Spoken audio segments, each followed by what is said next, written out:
Hello, everyone, and welcome to session 120 of Pokerole.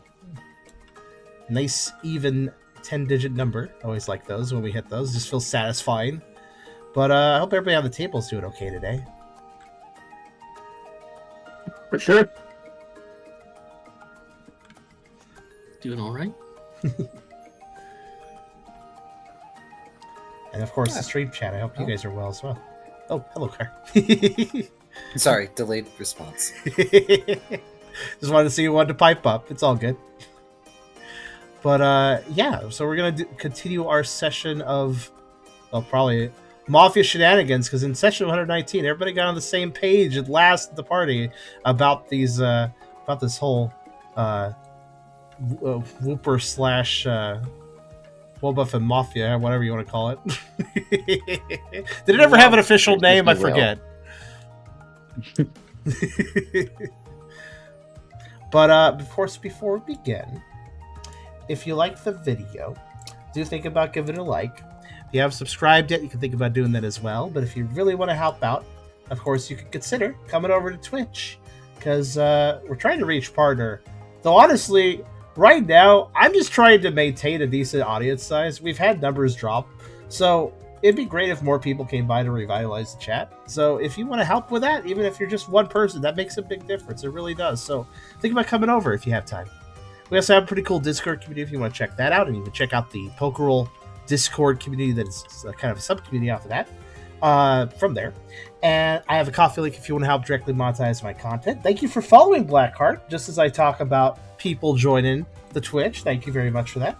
I also have a merch store if you want to buy some cool merch, and yes, there is Tucker merch if you want to go check that out. I think some people are still unaware of that, so go look that up.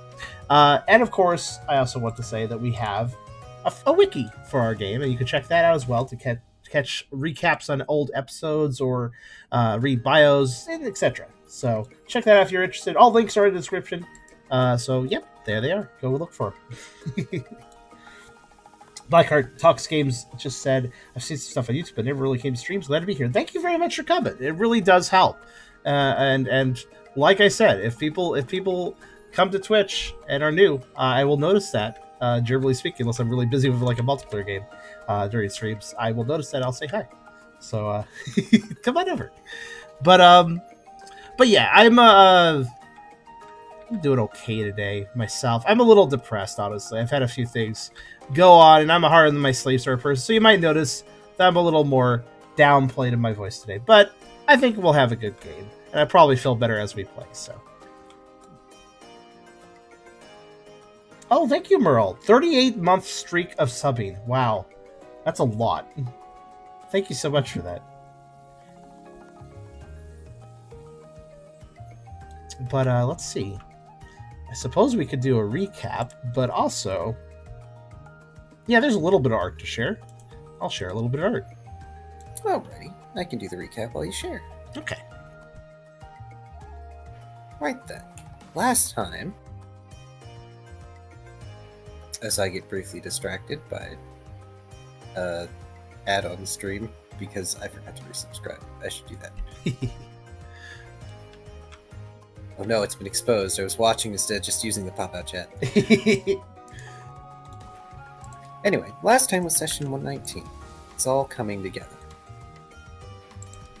Ryda and Ralph approached the table of the Whooper, they decide to approach the table and discuss how they intend to speak with them.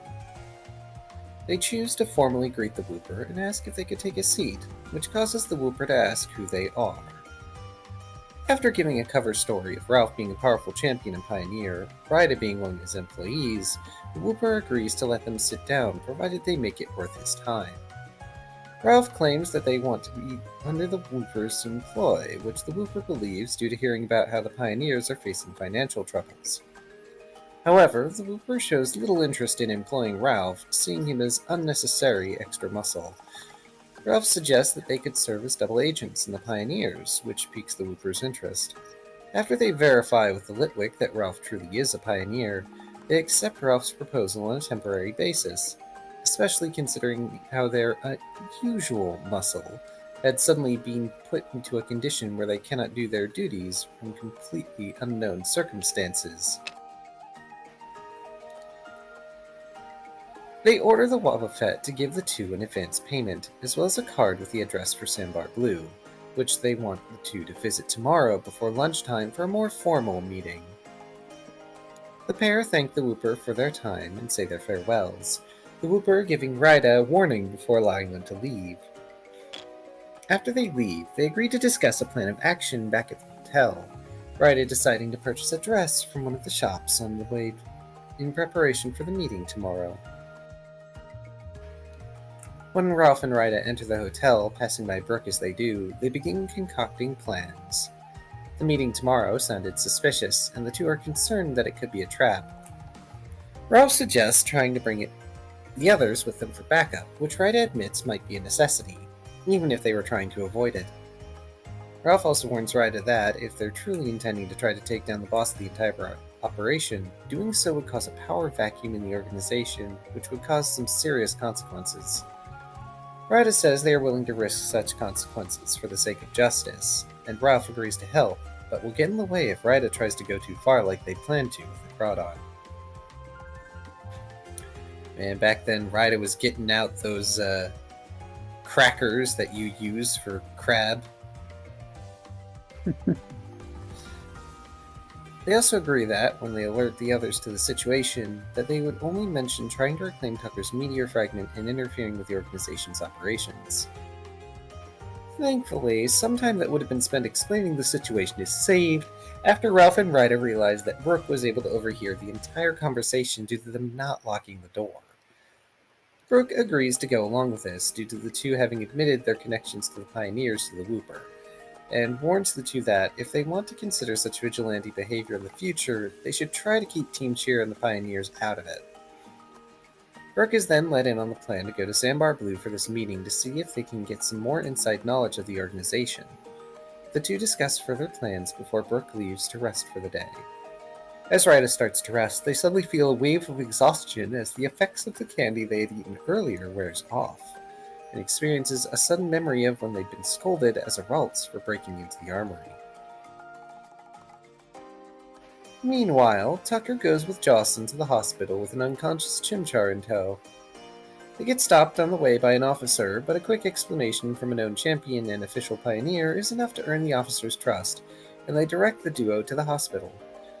As they arrive, they find an incredibly stressed Chansey trying to move a very familiar, very pacified Crawdaunt, who directs them to speak to a Happini that locates an empty area, registers the Chimchar, and calls over Skitty to escort them to the appropriate ward. Yes, the imminent return of Nurse Skitty. You can never escape. There is no escape. I am everywhere. Adorable. On the way there, Jocelyn grumbles about how long he's been having to carry the Chimchar and how it has started to cause his arms to cramp. Tucker suggests they visit Savantown sometime to spend time at the spa, which piques his interest. In addition, upon putting the Chimchar to bed, Skitty offers Jocelyn some help with his arm pain via some painkillers that end up being much more effective than desirable, causing Tucker to have to bring an inebriated Jocelyn back to the hotel to recover for a while. While Tucker is resting in the room with a passed-out Jocelyn, they hear a knock on the door. Despite their exhaustion, they get up and open the door to see Lyre, who had noticed Jocelyn being brought in while resting on the balcony in Rida's room. Brooke also catches the scene as he passes by, noticing the state that Jocelyn is in and walking over very confused. Tucker explains what had been happening until this point to the two, which only irritates Brooke more after the conversation with Ralph and Rida. The mention of drugs, including how the problem had started within the last month according to Skitty's testimony from the hospital, causes Brooke to start making some connections in his head, and he suggests that Tucker speak to Rida and let them know about this while Brooke and Lyre deal with Jocelyn. Tucker arrives at Rida's room and lets the two know about what happened with the Chimchar, which also makes the two start to make some connections. Rida shows Tucker the candy wrapper they'd received from Philia earlier and confirms that it is similar to the one the Chimchar received, and the pair informed them on what had been happening over the past day and what their current plans are. Tucker's impressed, imagining their investigations as cliché espionage, spy stuff, and then soon leaves to return to his room. Meanwhile, Ryda asks Ralph to join them on the balcony to check if the Kloitzer is spying on them. And both of them don't notice anything that seems off. Ralph then exits the room to return to his own room to sleep. After about an hour, Ryda notices Liar hasn't returned yet and decides to scry to check on them, annoyed at the sight of seeing them with Jawson before going to sleep. When Tucker returns to their room, they hear from Brooke that he and Liar decided to feed Jawson a pechaberry, which should help them recover from the effects of the painkillers quicker. And he thanks them for that. He also asks if Brooke thinks they should book a separate room for Jawson to rest in, but Brooke assures him that it'll be fine to let him rest with them until he gets better. Before returning to his room, Tucker also sees that Liar had decided to rest together with Jawson before he goes onto his bed and returns to resting.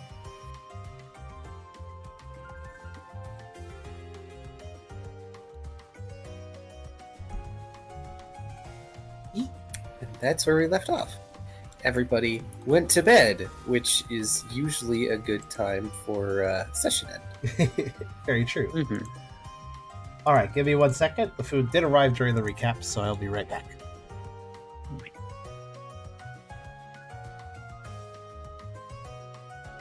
Any specialness for Valentine's Day, anyone?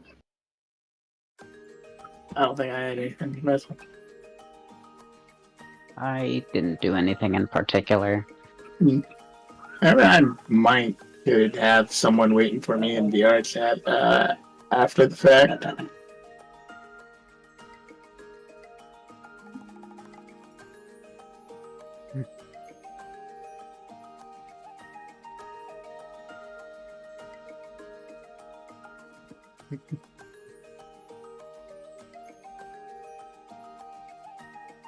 Oh, how was your birthday, Zol? Or Zola? Oh, bugger. Almost back. Also, I hope you had a really good birthday, Parker.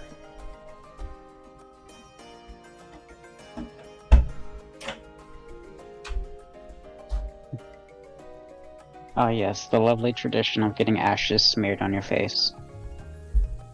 It was chill. That's good to hear. I'm glad.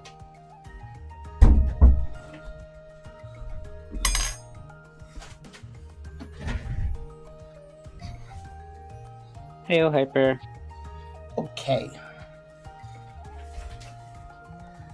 This week is too full of birthdays. Not- Wait, how many?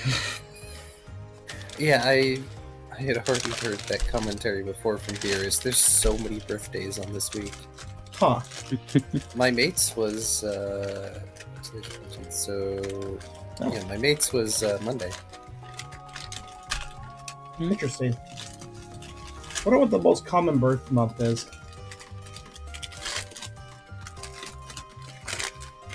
There is probably one for that. Don't know what it is though. Alright, there we go.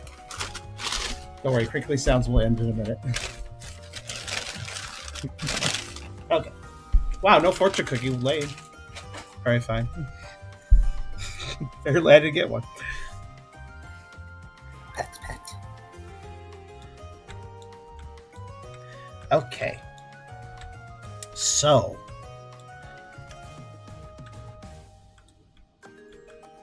Are we going to be rolling for awakes as usual? You don't have to. Y'all can choose when you awake. Because you guys as a group already have plans for the day.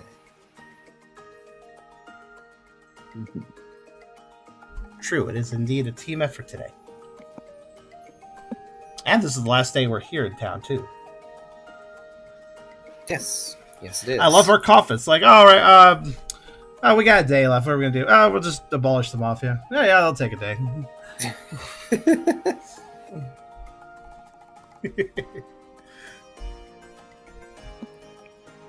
I think at worst we'll just piss him off. There's no way it could possibly go wrong. Oh yeah, this is Not gonna with be a Ralph complete train on the wreck. case. So I feel What like a more of our beautiful goal one. is to learn information and see if we can probably figure out at least some things before we leave town for the foreseeable time. What were you saying, Hydra? Oh no, because I think Tubby said this was... No, someone said this was going to be a mess, and I said, yeah, it's going to be a beautiful mess. Yes, yes it is.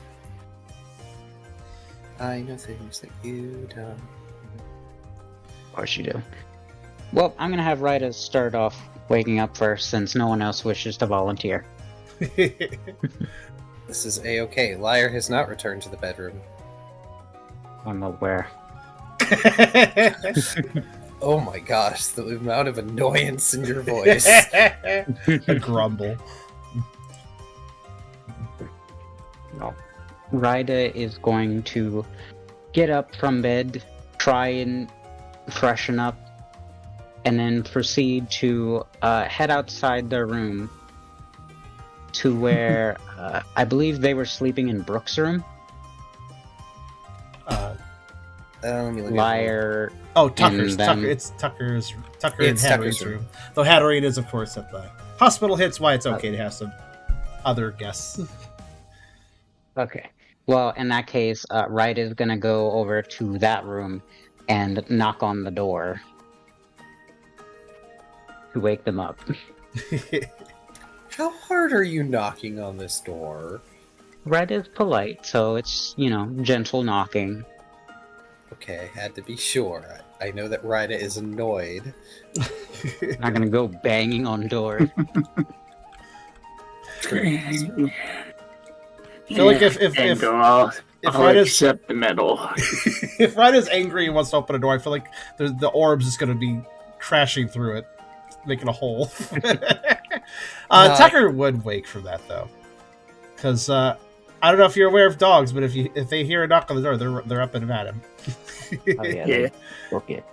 I feel like Ralph's a heavier sleeper. I'm in a deep sleep. I'm talking to him asleep. Ralph's also in a different room. Yeah, that Brooke. too. Such a deep. Oh no! Yeah, so I get to like mumble in my sleep some more. Yeah. Oh, I just realized we're in the wrong no, channel. it was me too. We're actually in the wrong channel, by the way. Well, I mean, we're in the right channel, but I need to. I will set it up by next time. But for now, could we switch to the Charm Streams only channel? Because that way, right. you guys pop up in the little thing. There we go. Yeah. There we go. Yeah, I need to figure out how to get that function to align with two different channels. So for the time being, this one will do. That was interesting to have the table fail on us like that. Wait, it didn't fail for just one person. I see. Can you guys rejoin, or will I have to yeah. remake? I assume it's fine. Yeah, it's weird. Tubby and Hydra are fine.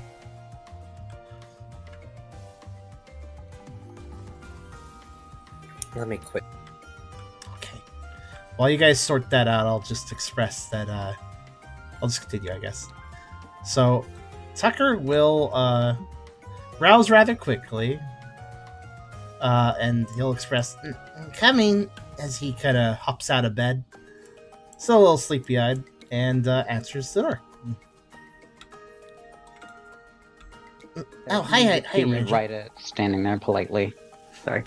That's fine. Tucker will express, hi, Rita. You're up early. Is it early? He kind of wipes an eye of a paw.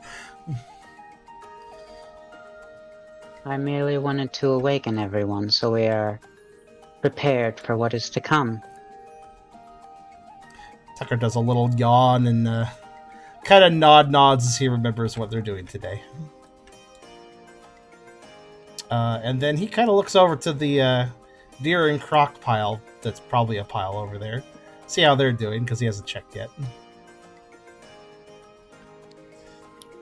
It's less a pile and more that Liar has settled in beside them and has decided to just sort of lay their head over Jawson. Some of their strings have just sort of draped over Jawson's face. He is snoring very quietly.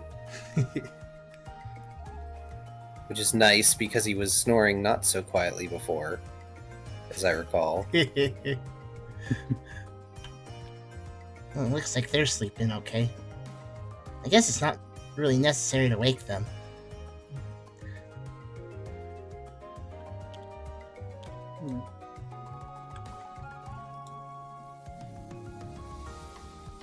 Does Well, Ryan have I anything? suppose I should wake the others. Oh, sorry. Well, I'll come with you. I don't want to disturb them after all. Very well. And Rida will politely hold the door open for Tucker to leave. How gentlemanly. Yes, quite. I shall put Tucker behind Rida, much like RPG companions following. They'll just tag along for this. Nice.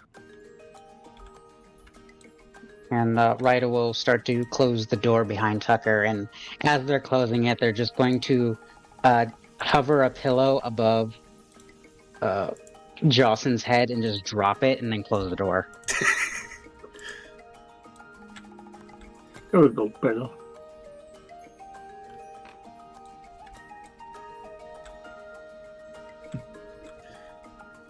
Hello. I'm gonna guess I need to restart the server, by the way. Thanks, Steam thanks, itself Steve. is not up right now, so That's fine. Let me just do that real fast. Oh, is it completely... Oh, will restart of the server will actually help right now or not? not right now. Oh, okay. Just Steam is down. Yeah, it's a Steam thing. Yay! Thanks, Steam.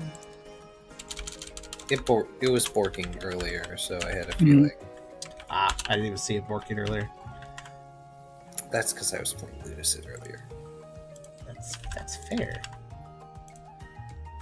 There's so much new content because it's finally complete. Oh, is it? I probably should get back to it for my streams. I did intend to return to it.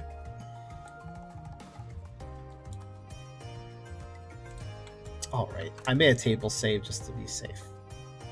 Very nice, Oh, very I nice. will see if I can exist on. Yeah, so like, oh, for fuck's sake. Okay, fine, whatever.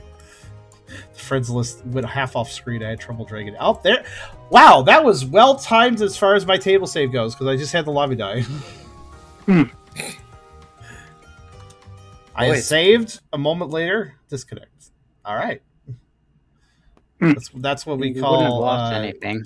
I know, but like, well, I would have had to put the art on the table again if I wanted to, or something. Yeah, fair. I've been moving the models around too. That counts. Yeah. Nothing important was lost. All right. They revived. All right, table's back. Maybe now you guys can see it. Since I had a full death.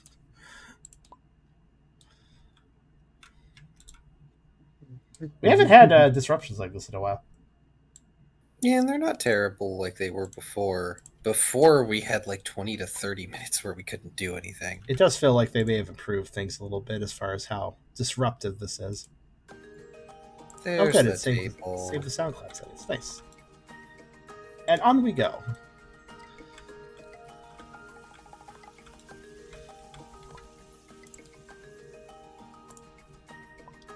Let's see. I think it's rolling over me at the moment.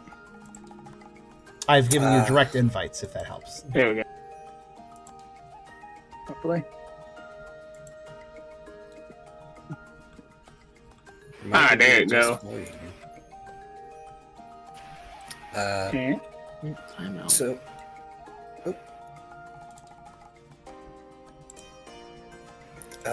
what was...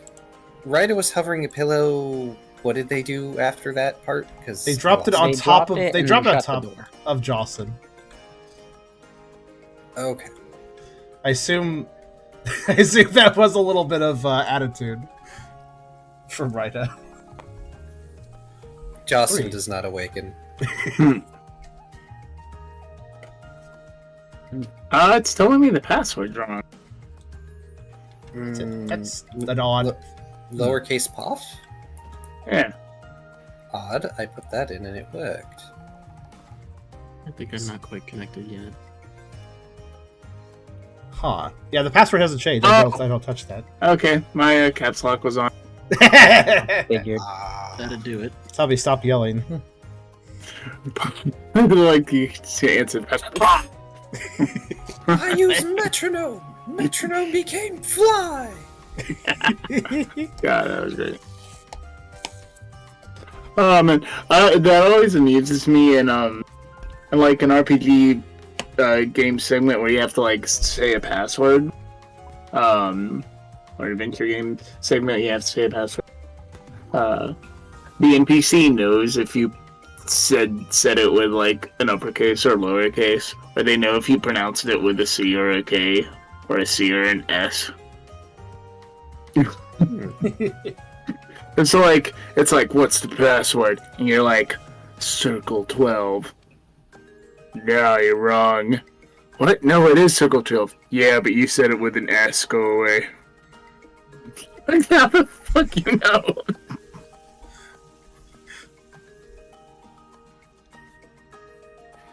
Bleh. All right, looks like things have sorted. Never mind. Just as you said it.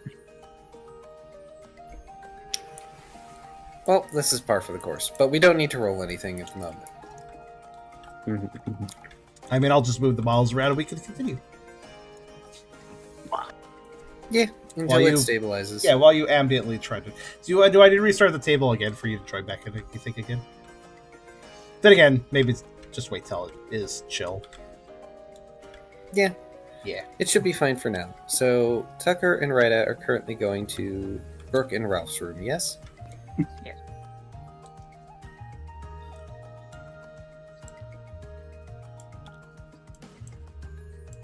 And once again, Ryder will politely knock on the door.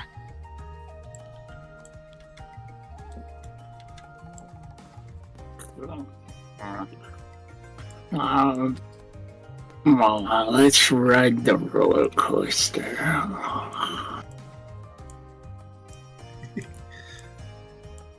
I was going to say, does this awaken anyone in the room?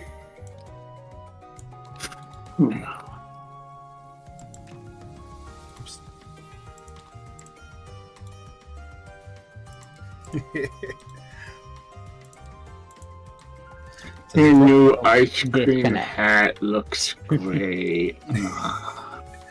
Oh, that's an answer for him. What about Brooke, though? Oh, no. It's okay, and everything gets fine. Oh no.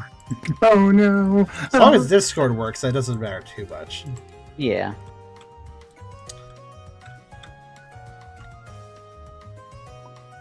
Oh, hello there. Well, new viewer luck. Blackheart Top Games comes to the stream, plays the Poke computer game, and catches a shiny Kadabra. Good work, bud. Damn. Oh, wow.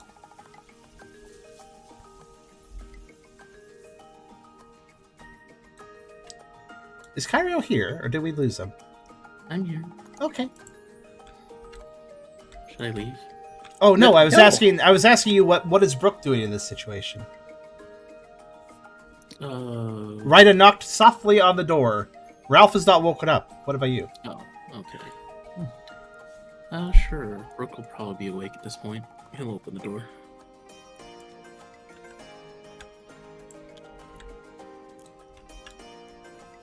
Ryder simply expresses, "Good morning. I have come to wake everyone." Yeah, right. Well, let's get Ralph up. And Brooke will tap him on the nose.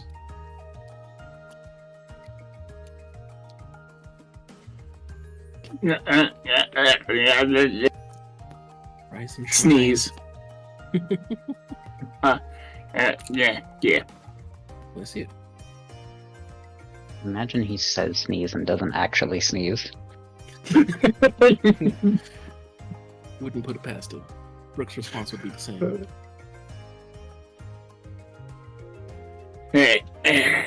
He'll keep himself up. Here we go. Give a few stretches. Oh, wait, I have to hold on to this idea. Ice cream hat.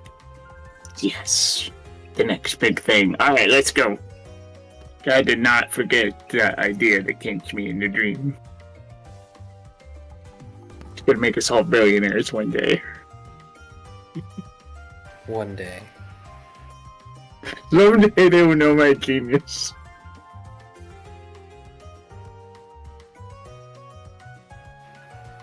Something. That's just a possibility out of many. Oh my god, that would be hilarious if my dreams were all actually possible futures. No matter how Yours, like, fucking convoluted. And it matches my aspect. Yeah, that would be a fun bit of flavor lore text.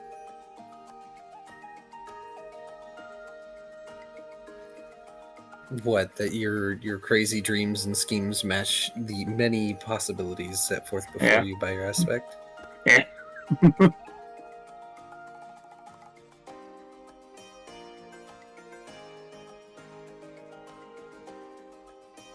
And for anyone wondering why I'm stalling for time, there's good reason. Does the reason involve we need dice for the upcoming part? Oh, no. Different reason.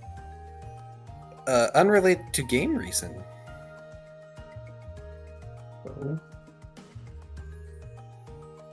It's because the table's taken up, but don't.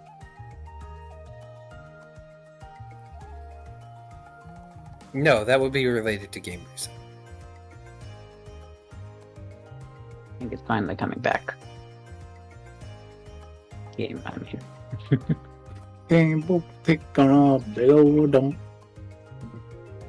As everyone is finally reconvened and sort of getting bearings of grogginess, Ryder will simply state, now that we are all awake, we should prepare for what we must prepare for our meeting.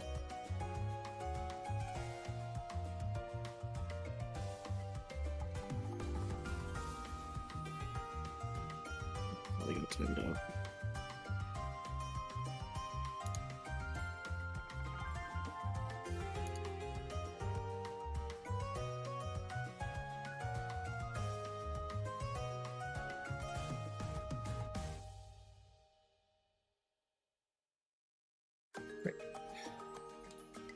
It also seems like the table worked out for Charm.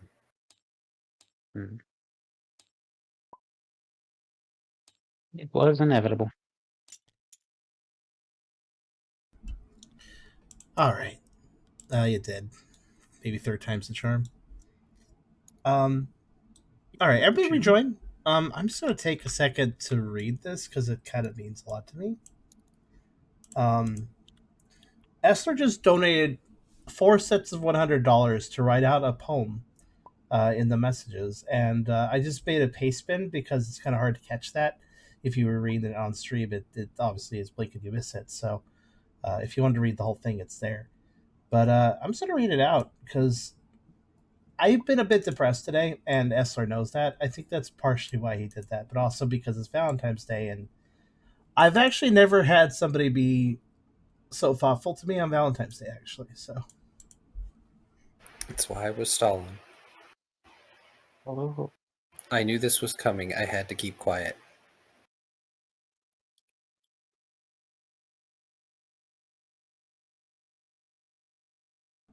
sorry. No, it's okay. I know this is important. It's part of why I was quiet about it. So let me read this out in full. I wish I had the words to say how much in full you mean to me. Your smile always makes my day, and in your pause I wish to be. Your empathy does melt my heart, the shine beauty of your soul. It hurts so much to be apart, my life without you gray and dull. But when I hear your gorgeous voice or see that sparkle in your eye, it leaves my spirit with no choice but to ascend into the sky. I love you always, evermore. You are the highlight of my life. You're every feature I adore. For you, I'll conquer any strife. So celebrate with me, my love, the sacred day of Valentine. Together we will rise above, as I am yours and you are mine. No earthly force can hold us down. Our fervent love is much too strong. So put away the tired frown that you have worn for far too long. My words fall short of their intent, my feelings too complex to state. No simple rhyme can say what's meant to brighten lives or shatter fates. So I say from my heart without gimmick or prose, I love you now and forevermore. Happy Valentine's Day, my pet.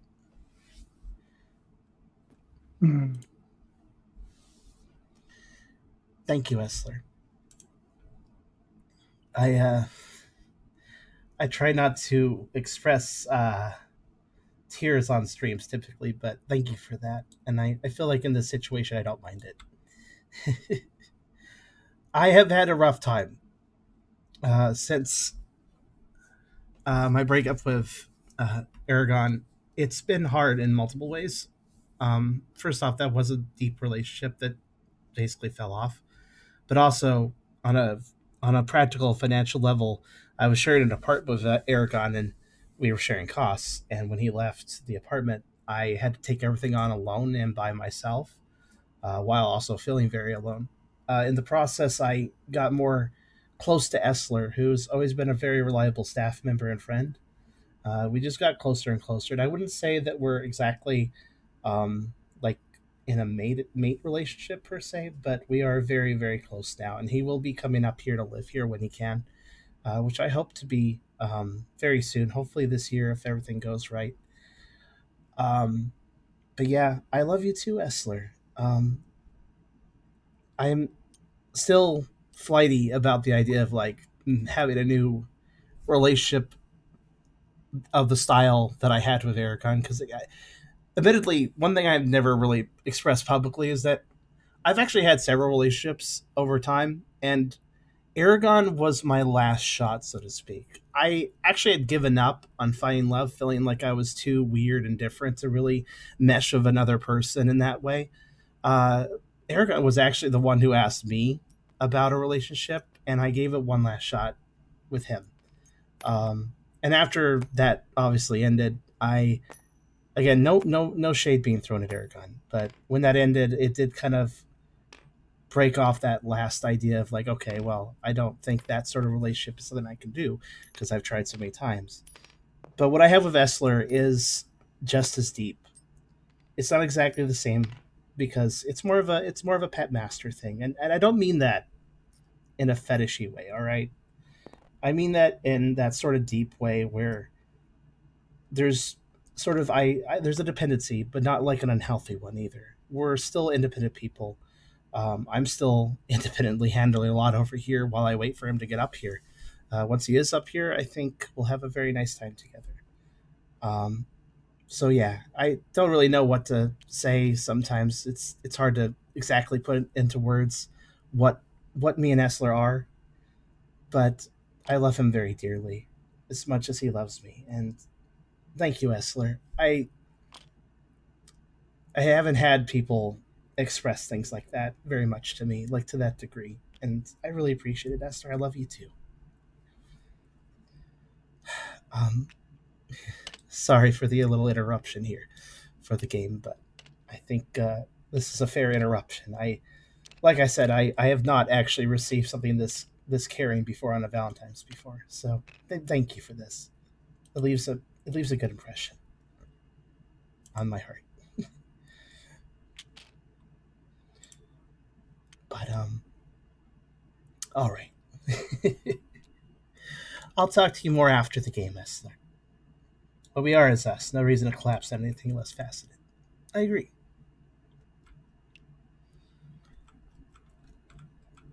I'll hit you up after the game is over. Thank you for that.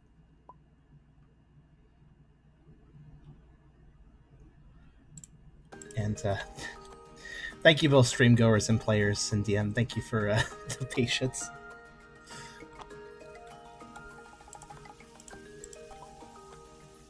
Thank you, Wesley. And by Valentine's miracle, the table is stable. That might have been enough time for it to stabilize as well. That might have been a good break, honestly. Nope, it's because of you and Essler. The power of love. My baby ass is fighting tears for my life. Fuck. Fair. It's completely okay to clip that. And I'm a little embarrassed about the public display of emotion, somewhat, mostly because I have been hurt by people that have, well, used that against me and stuff. But I mean, in this situation, I don't care because the $400 the table actually works DLC. Thank you for the DLC pack, Kessler. Yes, thank you. Oh, goodness. Right. We left off with the group reconvening entirely now that Ralph is awake. Aside from Jocelyn and Lyre, who have been set aside for now, I've moved them away.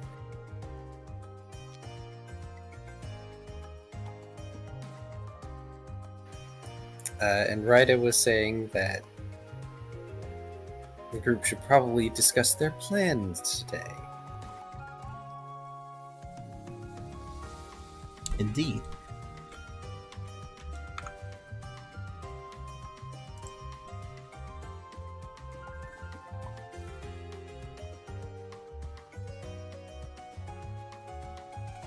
That is A-OK, Kyrio. That's reasonable.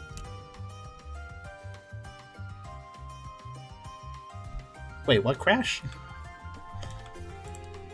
Like exhaustion type crash. Oh, what? Yeah. What type Like- crash? Oh, Like, crash from... Tired. oh, that crash. Right. Aw, dang. I'm sorry, Kyrio.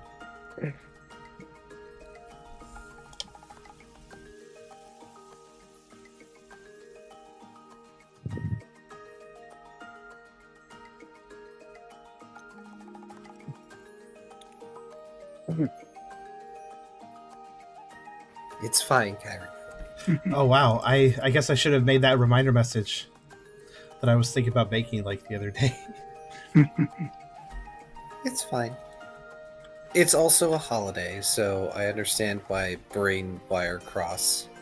I didn't forget the game. I forgot it was a holiday. I don't think I'll forget this holiday though. Not at this point. Right. So, you all are you're either standing in front of the door to Brooke and Ralph's room, or you have gone into it at this point. Either way, feel free to discuss your plans. I don't have any outside agency here.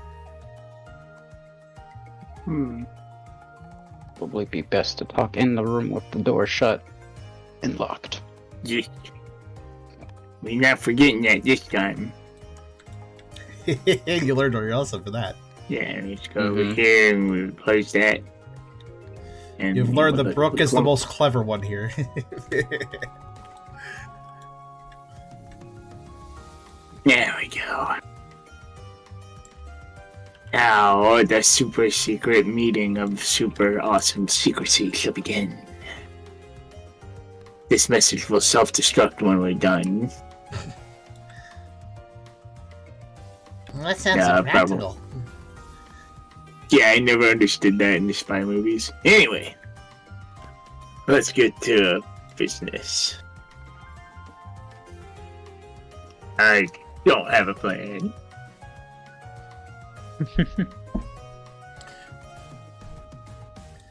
Tucker will pipe up For and Kyrio. perhaps being technically still least informed, Tucker will pipe up and express, So, what was your guys' plan before you involved us? Go up to the meeting and try to get back the gem or something?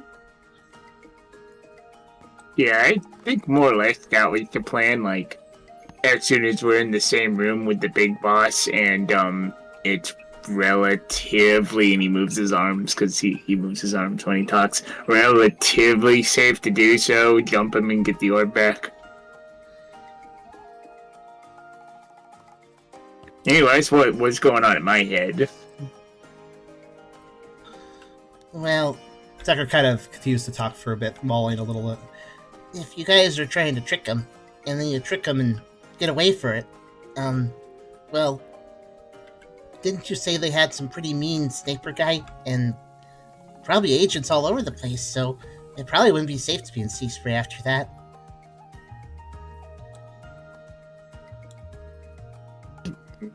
Yeah, it might be necessary to create the infighting that removing their leader would cause. Then we get the orb back, we knock out the leader, and we get away under the chaos of them fighting over a new one.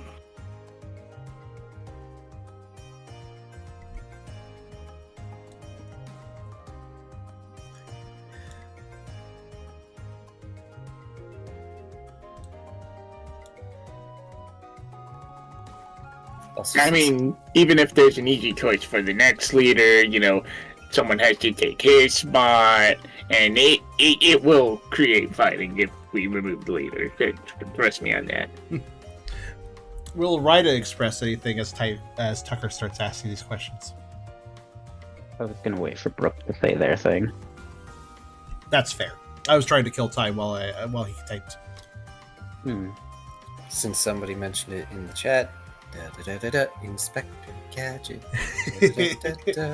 Still one of the best theme songs. We'll be leaving Sea Spray after this. Our hotel stay is up anyway, Brooke says.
I got a coffee mug. Man, Sea Spray. Alright.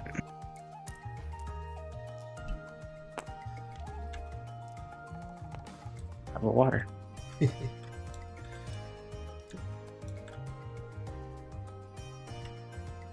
While Brooke's typing, I got some coffee here. It would make an amazing coffee mug. One that has coughing on it, and it says coffee at the bottom.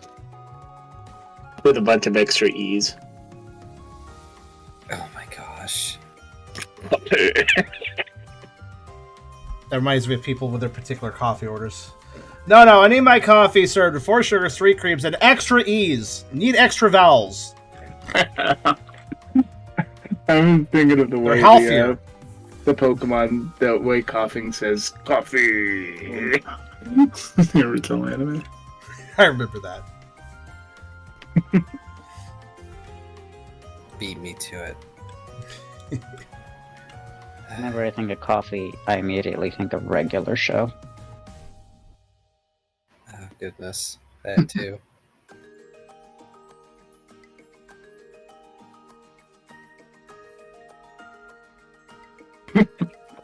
Extra vowels. God, that's funny.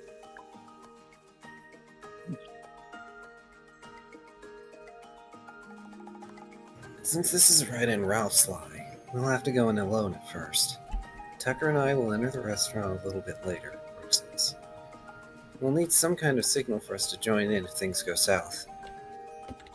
Now, lie is such a strong word.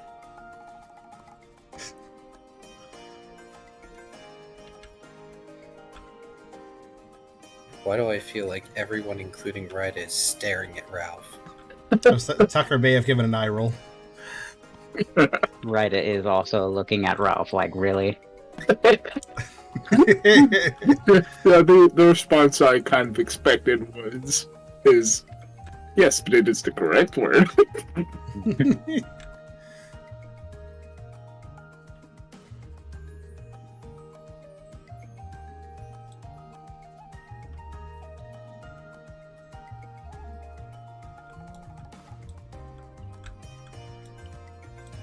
I forget what restaurant are they going? Are we going to be going to? In Marbleu. The meeting is at Sambar Blue, Oh, right, the lounge. lounge. Yeah.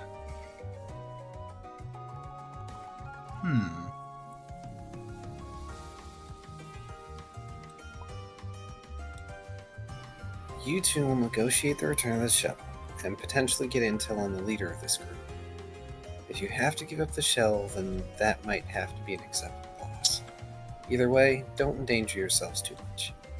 Gotcha. Let's see. Now, what's a good code word to say or do?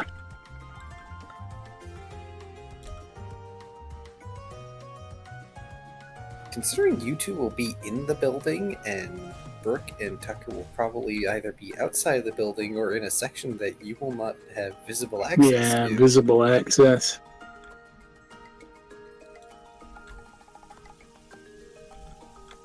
So we can try Ralph's idea of using, like, telepathically telling them.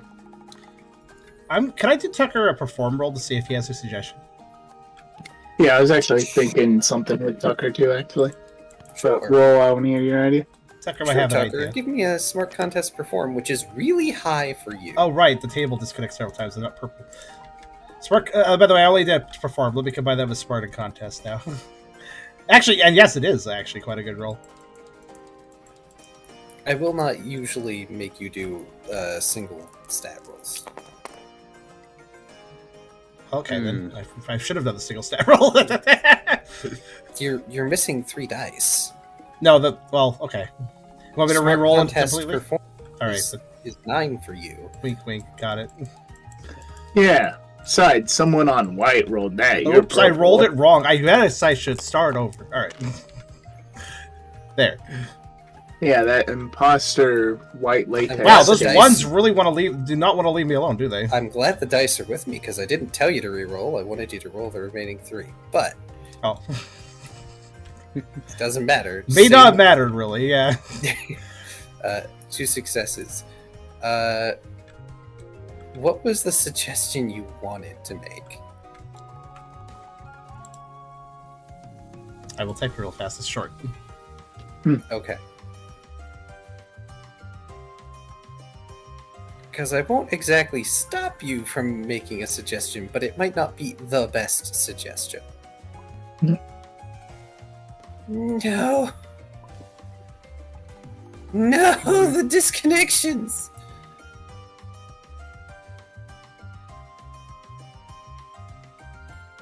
Kyrio, whatever you're typing, save it. I'm not typing Yep, anything there it at the goes. moment. Oh no! Oh no! I might have to.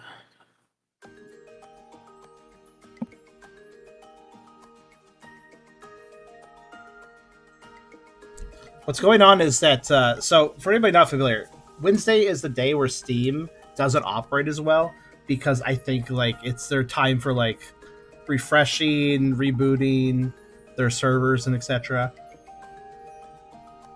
And I think I personally do not like how they do it because things just randomly break. I really think the way they could do it is sequentially boot down and boot back up individual servers, so there's always something to connect to.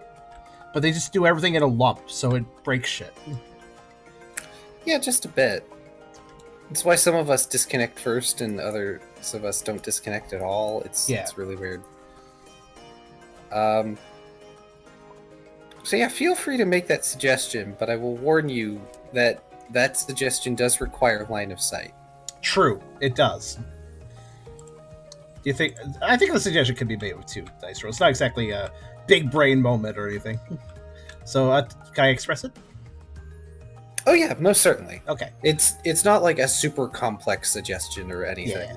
Tucker will remark about the signal. Well, I know Ryda's just holding on to that wrapper. That candy wrapper? It's just a piece of trash. You could drop it on the ground. Nobody would even care, but that could be a signal.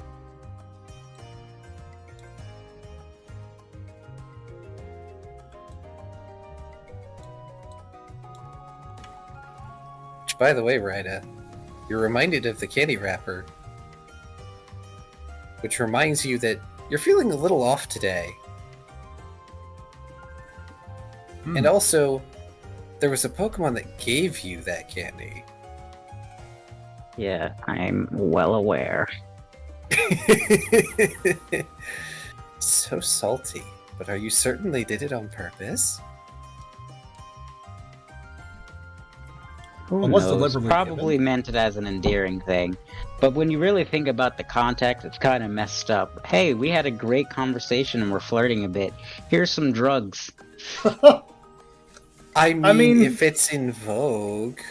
I mean, I if it's in guess. vogue, it's like it's obviously bad, but like I wouldn't. Like I could see somebody giving somebody they care about drugs because they legitimately think like this is a kind gesture. Like I could see that. I'm not saying that that's good, but I mean, I'd be thrilled, like, if I had a romantic time with someone, they're like, let me get you some alcohol. I'd be like, yeah. to be fair, drugs are generally expensive, so giving somebody drugs is. I was like, oh wow, you really care about me. That's kind of pricey there. Like, you know? It would depend on the context, but generally it's not something that I would accept or endorse. No, I don't endorse this, mind you. I'm just talking within the context of the game. No, I'm aware. I'm fully aware. I love you. Take some Just meth. saying. Yeah, no. Oh, that's bad. I just may not love you long term if you're going to take the meth. Oh gosh, dear. Ah, yes, the kindest gesture. I love you. Take some drug. I hate drugs, but this is funny in the context of an RP. Yes. Ryder will respond to Tucker's suggestion. Perhaps that could work. However, how are you going to see when I drop the wrapper? It kind of depends on where everybody's sitting. Can't you follow us with Shadow Sneak? Tucker looks at Ralph for a second, contemplating the suggestion. I've only done that for short periods.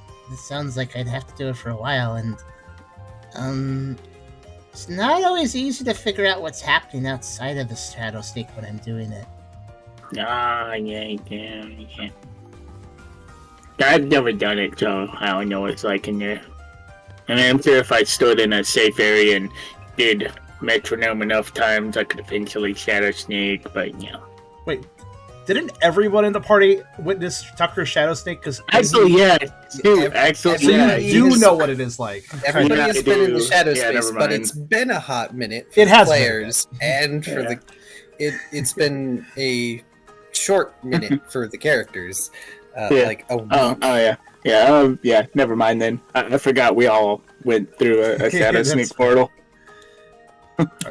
Yes, Yeah. Tucker's eyes are still dark. Yeah, yes. Yeah. They have stayed a lot longer this time. Yeah, I just I think it's kind of funny when Ralph rambles a few sentences.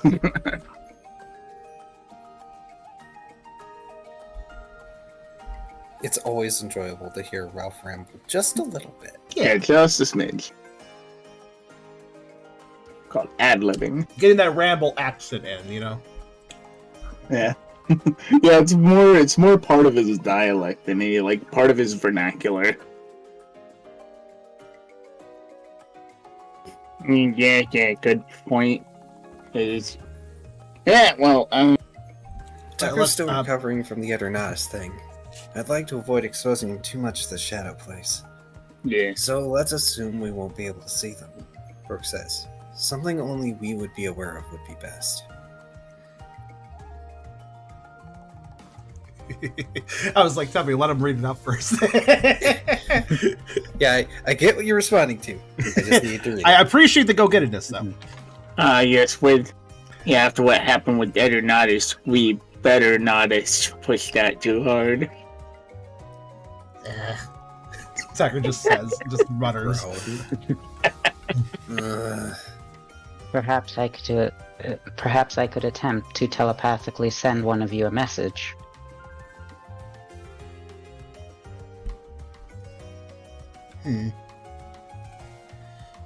Can't remember if Tucker can accept those, being a dark type.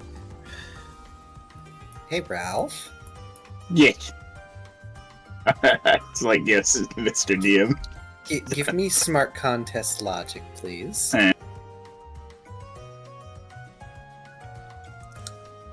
Can Tucker accept mental voicemails? I mean, Mewtwo was able to do a few things with him, but Yeah, Mewtwo's Mewtwo, though. yeah. Yeah, True. there was a reason you had the Twisted Spoon going, but Yeah. also Tucker would be with Brooke. Can Tucker use his connections with us as a kind of phone line? That's a good question. Hey, Tucker, you also make a smart contest logic. Okay. Oh, shoot.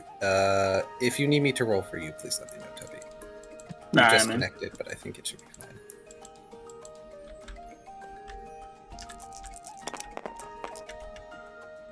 Thanks again for the great dice image mock-up thing, Hydra. I really like these dice. Did you do them? Oh, yeah. Yeah. Well, you gave me the art. Smart logic. True, but you still put them together for me, which I appreciate. It was smart contest logic, so I think that's 3 more for you. Yeah. 4 plus What? 1. 5 for you, 4 for I am Tucker. smart. So, Tucker's very Ralph, smart. You've got your souped-up Zapper. If you had the right materials, you could probably whip up some sort of jury-rigged little remote to send a signal using the Zapper as a basis. Just push the button on your Zapper, and then it sends a signal to another little device that is in the possession of Brooke or Tucker. Preferably Tucker, because electrical charges. We'll flip up his fur as a signal. And also I don't to know. not incapacitate Brooke. That too. And remember his rolling connection to find Ralph in the aforementioned Eternazling. This is true. And this is something that Tucker, with your role, you would remember. You could probably use connection in order to not necessarily just locate, but also have a line to your teammates. You don't True. necessarily know Rida as well, since they haven't been with the team as long, even though they have gone through the trial by fire, as is tradition, apparently. But yeah, the connection to Ralph occurred before. It could happen again, perhaps a bit more. Okay. Tucker will have a thing to say in regards to all that. Well, Ralph, I was able to find you your aura, I guess I'd call it, sorta, when we were dealing with the Eternata stuff. Maybe if I did that again, I could maybe, I don't know if I can read your thoughts or something, but I could probably read your emotions. Yeah, that. But I was like concocting something in my head, but yeah, I don't have the time to cobble it together. I don't think. Yours is already ready to go, so I think that's a good idea. Tucker nods. Well, if I did do the connection, you need to have some emotion in reserve that you use and you signal you with, and you think that emotion really, really strong. Okie dokie. I'll think really hard about my beloved Mawile. So when you feel super love and like, oh no, what if I don't see her again emotions, then you'll know. Okay, I guess sappy emotions do stand out. I don't want to pause the scene, but my suggestion, if you didn't have one, was why don't you think of Mawile? It's Valentine's after all. Yeah, I'm a little bit disappointed that I'm not with her for this day, but I did dream about her, so that counts. But Tucker People say does it nod. counts. Tucker does nod and does express that something that Sappy would definitely stand out. You all are so cute. You two should practice signaling if you're going to go for it, Brooke says. Okie dokie. That's a good Alright, idea. so Alf starts thinking about other stuff. He's like doing Sudoku puzzles in his head and stuff, and he suddenly switches to Mawa's beautiful face. Tucker is going to concentrate. He almost reflexively touches Ralph because that's how he physical contact is the best way for connect. But he's trying to do long distance, so he avoids contact while doing a roll, I suppose. So should this be a sympathy? Is it a sympathy roll I'm doing, or what do you think? Where you roll? Line. Yeah, there's a line. Yes, it would be sympathy because we don't have a specific move for this yet. You could refine it. Also, Burke's suggesting, Tucker, why don't you try it from the other room? Okay. Tucker will politely, I guess. Who are they at right now? They're in Brooks' hotel. They're in right? Burke and Ross. Right? Yeah. Tucker will leave the room and go down the hallway towards the stairs just to get some distance. By the way, you can smell breakfast. It smells delicious. Your stomach growls.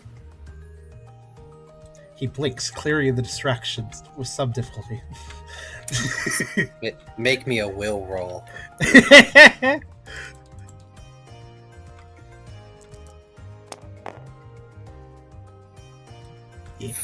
Fine, you aren't wafted down the stairs by the smell of breakfast. At least not at the moment. Tucker will find... he won't stand in the way of the stairs because it's probably a little bit busy here and there. But he'll find a nice little side of the wall to tuck into that isn't in the way. And close his eyes and he will concentrate. So, vitality contest... Really fierce. What's that? Look at your HUD. Hold on. Ryder could probably take along if they want. What has happened to my HUD? It's a very small change. Oh, wow. 7. Okay. Excellent. Ryder isn't, though. Should I just play Ryder high for this entire session? Is that how this is gonna go? No, please. Would it even be any different? Probably not. Yeah, it's more withdrawal. Alright. So we have a 7 from Tucker to open the connection. So, from Ralph... Here's a question, too. Little question. I wonder if Ralph will notice it, can pick up on it or something. I was getting to that, actually. Okay, fair Ralph, I'm going to ask you to make...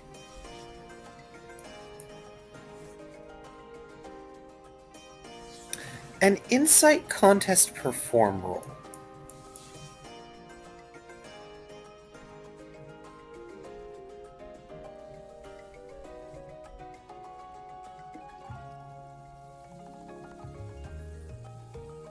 Alright, was that for me to broadcast or him to receive? That is for you to broadcast. Alright. Insight... What'd you say? Insight contest perform.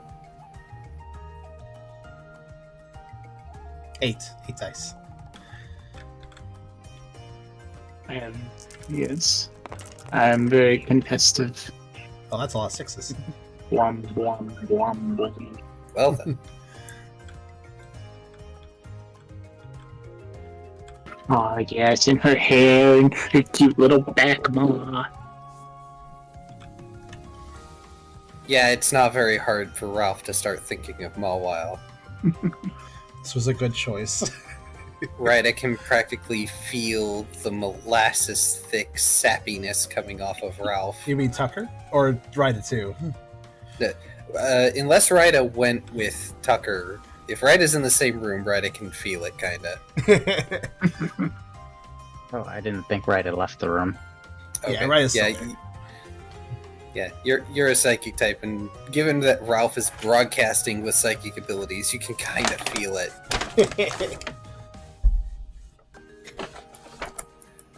Tucker, though, you're reaching out with connection in a way that you've tried before, kind of, but a little different. rather than seeking someone out with this connection, you already know where they are, at least mostly. General direction? Kind of? Yeah. It's not like Rita scrying, per se, but you know they're about, and you're reaching out to feel something from them.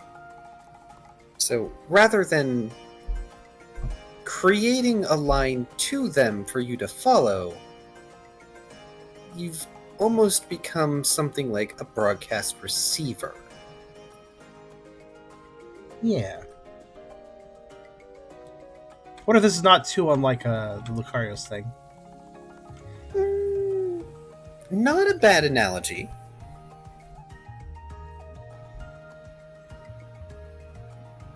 Hey, is there any Pokemon that Tucker really likes? I mean, In any capacity. It doesn't have to be a romantic capacity. that's true. As far as just general, like, really fond of people, Rise, Brooke, it's probably others I'm forgetting, but those are the ones that come to mind first. Puppy, yes, that's very true. So without realizing it, you've started to think of Puppy. And how much you miss them, and how much you'd like to be back home with them, and Make doing sure the they're cute okay. puppy dog things with them. Make sure they're okay. Make sure everything is good with them. Take care of them a bit more. Being able to take care of them, and maybe not doing so many missions, because then you have to be away from Puppy. And it takes you a good 2 or 3 minutes before you realize that this is Ralph's doing. Because your mind does not get off Puppy, even though you mentally remind yourself at some point, wait, I'm supposed to be doing this thing when you're doing the thing.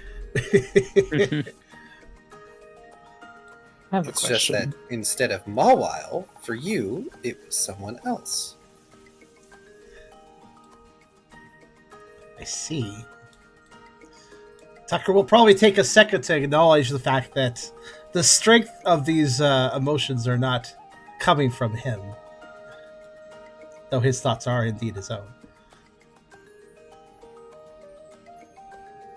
Nonetheless, Tucker will try to focus less on his heightened emotions thanks to Ralph, and more specifically on Ralph's emotions. Literal empathy, exactly. I should have had to roll for empathy instead of sympathy. I suppose. I was waffling on that. But the question, the true question is, aside from what he's feeling about Puppy, can Tucker still... Well, I guess that effectively does let him know that Ralph is thinking about Mawile, too. He's definitely feeling the emotions, just in a way he didn't expect. I have a question. So, you said Ryder could sort of feel Ralph's sappy energy just wafting off of him, right? Yep, like molasses. Can Ryder detect Tucker's thing? You may attempt to do so. I would require a...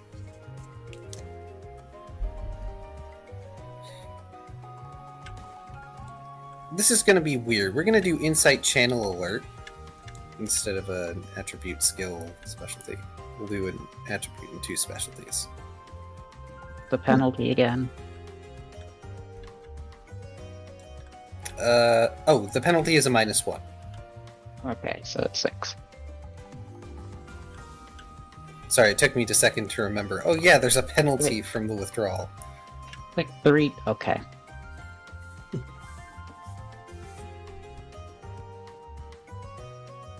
Also, randomly, I hope you sleep well tonight, Kyrio, since you have been a little tired.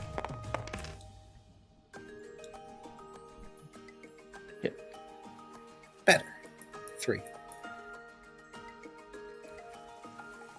So, standing so close to Ralph, it's a little hard to feel Tucker's things, so moving closer to the door, you have an easier time.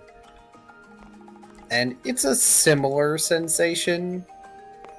Not nearly so saccharine, but similar enough.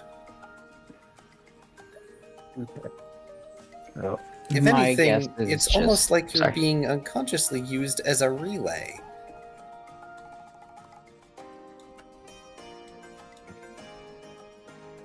Sorry, proceed.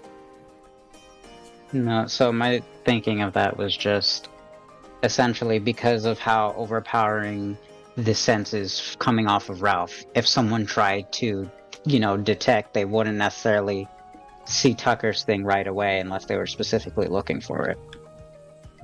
And you would be correct. Just to make sure. It also gives me a way to check if Tucker is able to hear us, in a sense. Mhm. So Well, after... Oh, go ahead. One thing that Ryda does notice is Tucker is currently in a highly receptive state on a psychic level. Huh. Rather than a back and forth like Tucker's connection usually functions, like I mentioned earlier, they're kind of being a broadcast receiver.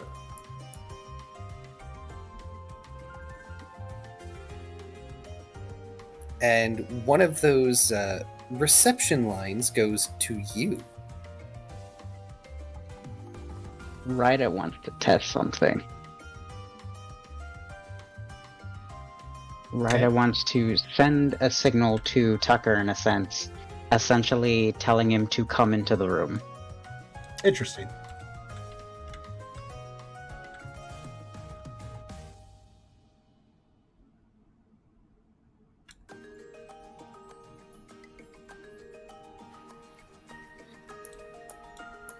All right.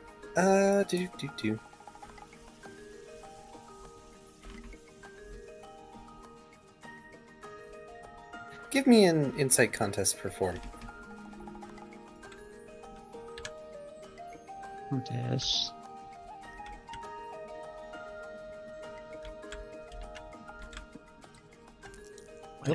I noticed It's it. getting That just stuck at 3. Here, let me do something real fast. Just say stopgap. Yeah. Oh, by the way, I should do this. Not that it mattered earlier because he would have kept losing it, but... Alright, hold on. Try it with this copy over here.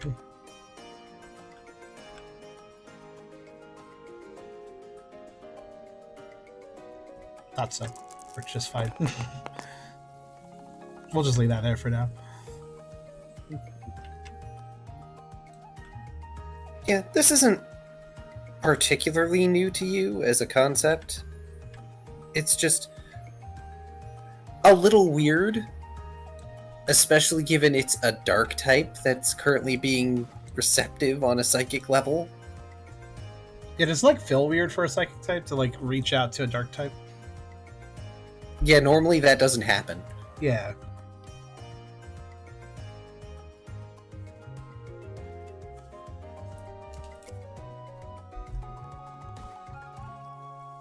What happens on Tucker's end? You're sending a signal to get Tucker to come back to the room, right? Yeah. Tucker, you suddenly get this little mental jolt that knocks you out of all your thoughts about Puppy, and you realize, oh, I should probably go back to the room and check and see if this has worked. So it feels like a self-thought that came out of nowhere. Yes. Okay. Well, Tucker will certainly follow that thought, and he will head back to the room now. When he gets back, he will remark to Ralph. I think it worked. Though you made me think silly, sappy thoughts myself. But, I mean, that was you doing that, I'm pretty sure. Awesome. We got a cool system going. I miss Puppy. He kind of just says under his breath after saying that. Have to just walk to maybe get some sort of like direct line communication. Imagine if we could be on like clear, precise comms on missions, like secret comms. Oh, that'd be so cool. This is a cool concept. We gotta pursue this further afterwards. Almost like the badges from one PMD game that the Pioneering Club doesn't have access to. Tucker will not make any mention of his inclination to come back because he does think it's his own. And Ryda's not going to mention it either. Okay.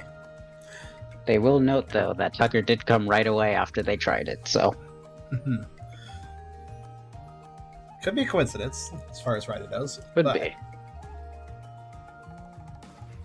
Ryda filing that away for later. Ryda will remember that.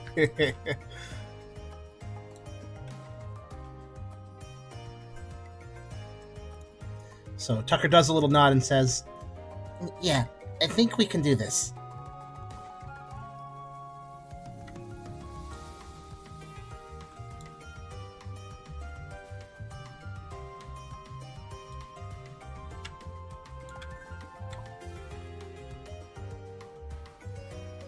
Alright. It's a little vague right now, but we can use it in a pinch, Brooke says.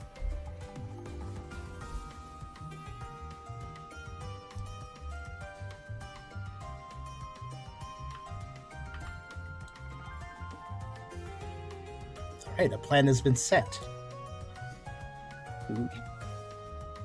Or at least the escape plan, Yeah, in case things go terribly plan wrong. B has been set. Plan A is basically, let's roll the dice and see what happens. Ryda knowing about Well, the dice used to rolls that. that happen in the game. Becoming clairvoyant. Fourth wall believes.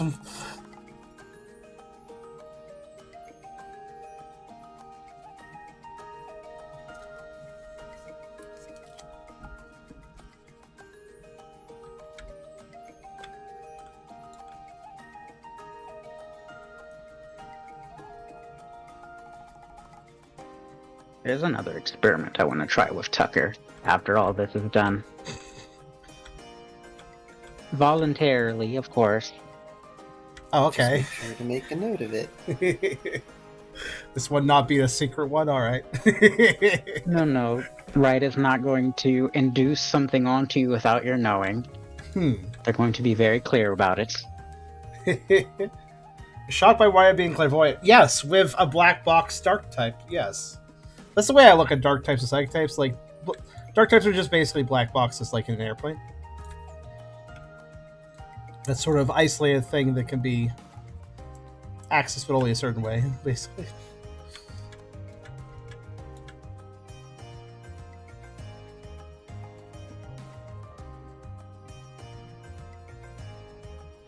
Tucker is a highly receptive being. Mm-hmm. This may or may not work to your advantage. I mean, it's both good and bad to be able to be receptive. The good thing is that Tucker technically can turn that, like, open and close that reception. But that may not always be in his control.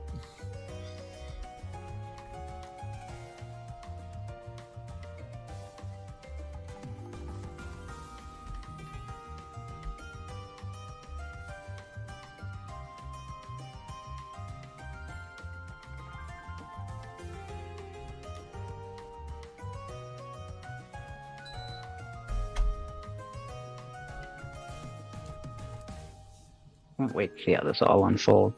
Mm-hmm.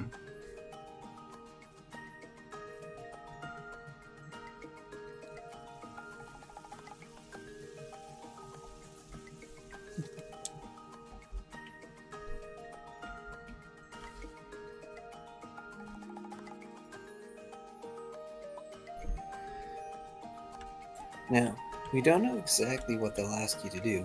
Just be prepared for anything. If you have to do something illegal, just try not to leave any evidence of your involvement.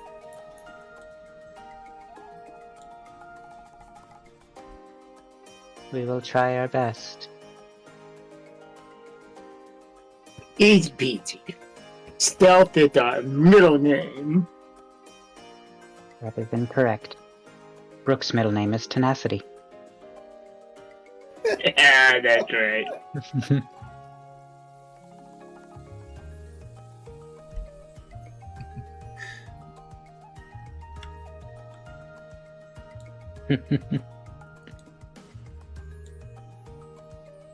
Rook said no witnesses. Roundaboutly, I suppose he did.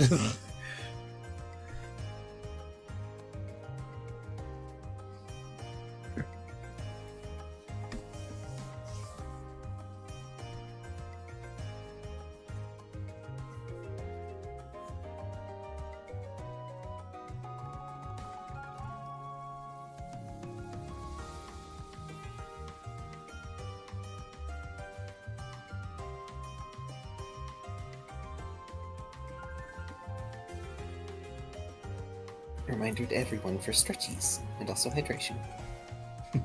Indeed. I've been enjoying milk.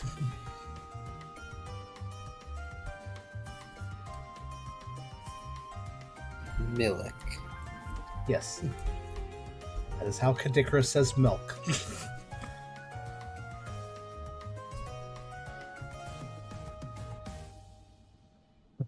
Reminded me I might have a box strawberry shake. I'm gonna be right back. Indeed, there.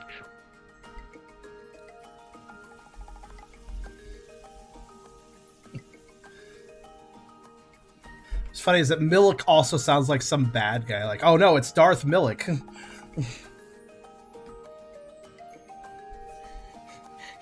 he drains the calcium from your bones and leaves you a husk.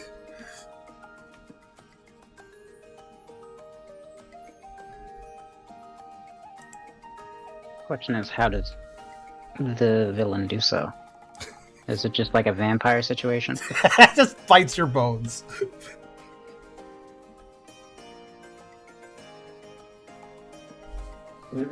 Oh no, that's getting into that one Star Trek Lower Decks episode, the Oopsie. I'm familiar. I know of the series, but I have not seen it or anything about it. It looks like a Pokemon, but it's horrific. No box strawberry shake, but I got some chips. We were talking about bone vampires. Excuse me? Which eventually came around to Oopsie. Oh gosh. The moopsie. Anyway. Only one I need it to be. Burke grins. So stick to the plan, and we should be fine. We have some time before we go, so I'll let Liz and Riley know we'll be leaving soon. You two make whatever preparations you need to and head to the bar. Very well.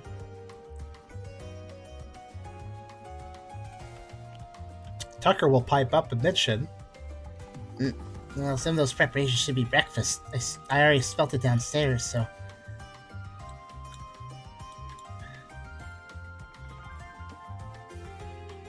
Tucker might have still been a little distracted by the smell.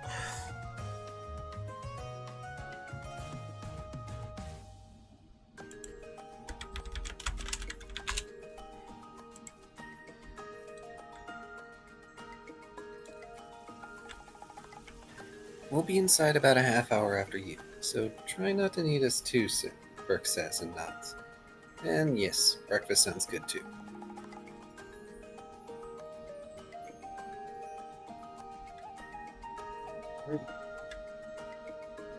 And I suppose that we head off to breakfast. Tucker certainly will. Yes! We will eat swiftly so that we have the energy to take care of the mom. He has the least to do this morning, actually, out of all of you, so he's gonna go right to breakfast. Yeah, I'll hurry down there and eat quickly. Breakfast today You're like, is thick, fluffy waffle, complete with butter, optional syrup, and also toasted sliced mushrooms. Huh. Tucker will experiment and use some of the syrup for the waffle on the mushrooms to see if it makes them taste good. I mean, it makes them taste sweeter. It's probably fine. Mushrooms are kind of that weird food that you can't really They're earthy. ruin. So, yeah. Well, they were like the big dungeon mushrooms. Ooh. You know, the kind that you can eat. Yeah, the very meaty ones. Yes. Likely as a meat substitute. Yes. That's the only meat substitute I'll actually eat in real life. Because I agree with it. It's good. What, not even beans? Okay, if beans can be... Well, I guess I mean, like, if you try to play it up as a meat substitute. Beans are a great meat substitute. But, like, I mean, like, you know, if you have a fake burger patty and it's made of, like, mushroom, I'll totally go for that. But if it's not, I won't. Basically.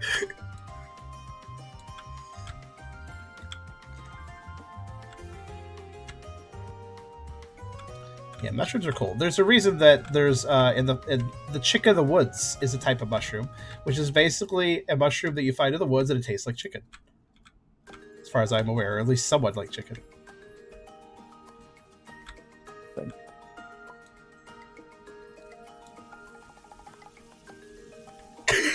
I don't like mushrooms. They are strange alien creatures that don't have my trust. This is fine. This you is can have also the fair. waffles separate from mushrooms. I agree, they're strange. Sadly, there isn't any actual breakfast meats today. It's possible that they have to rotate days where they use actual meats on and off. Yeah, I pile a bunch of mushrooms on top of my waffle. Eat it quickly, I'm in a hurry.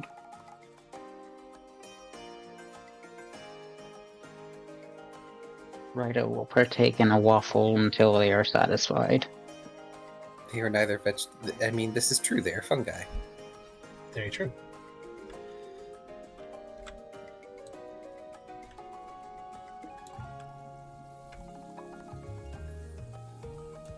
I cannot kill them in a way that matters. What an interesting sentence.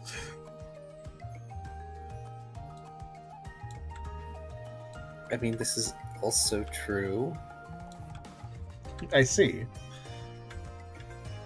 Right. So, after breakfast, what do y'all do? I know Ralph and Rita are preparing and or straight up just going out to the sandbar. Before we head out, Ryder would like to head back towards the rooms to find, his name? Jocelyn. Jocelyn and Liar, huh? Mm-hmm. Hey, Ryder, roll a doom die. Chat, this is a special doom die. Oh no. A Valentine's Doom die. Oh no. Oh, yes. Kyrio knew what I was going for.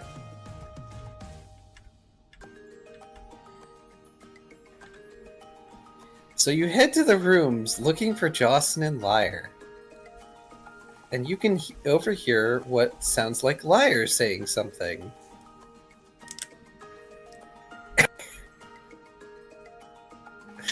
Wow, whoever made that sound, that was perfect, because my mind immediately went to Ryda's calm breaking.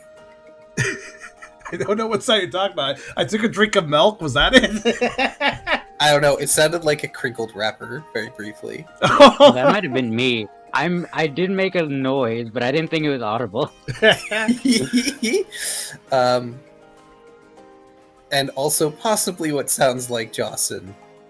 A sleepy Jocelyn, but Jocelyn.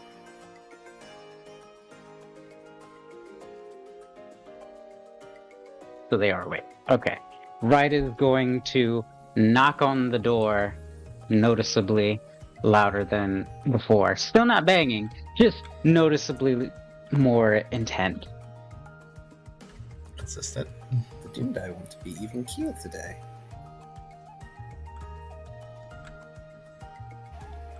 There isn't scrambling or anything behind the door, but you can tell that their voices have been lowered just a little bit. And it takes a minute, but Liar answers the door, poking their head out. Or they try, and then their antlers bang on the door, which squishes their face a little bit in the door, and they have to back away.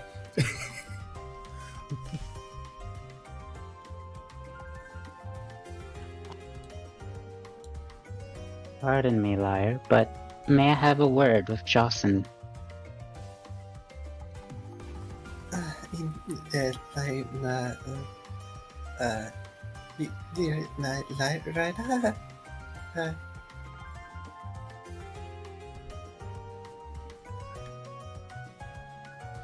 Incredibly nervous sounding liar.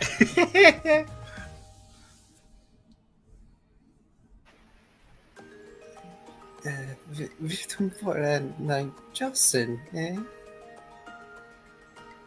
Milan? It will only be for a moment.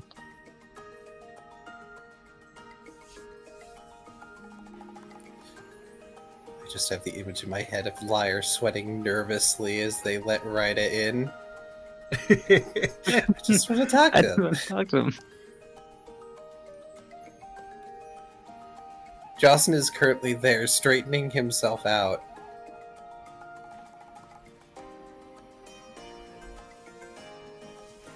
It doesn't look like anything has happened, per se.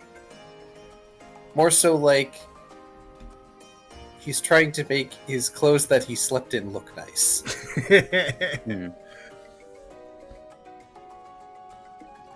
Presentable.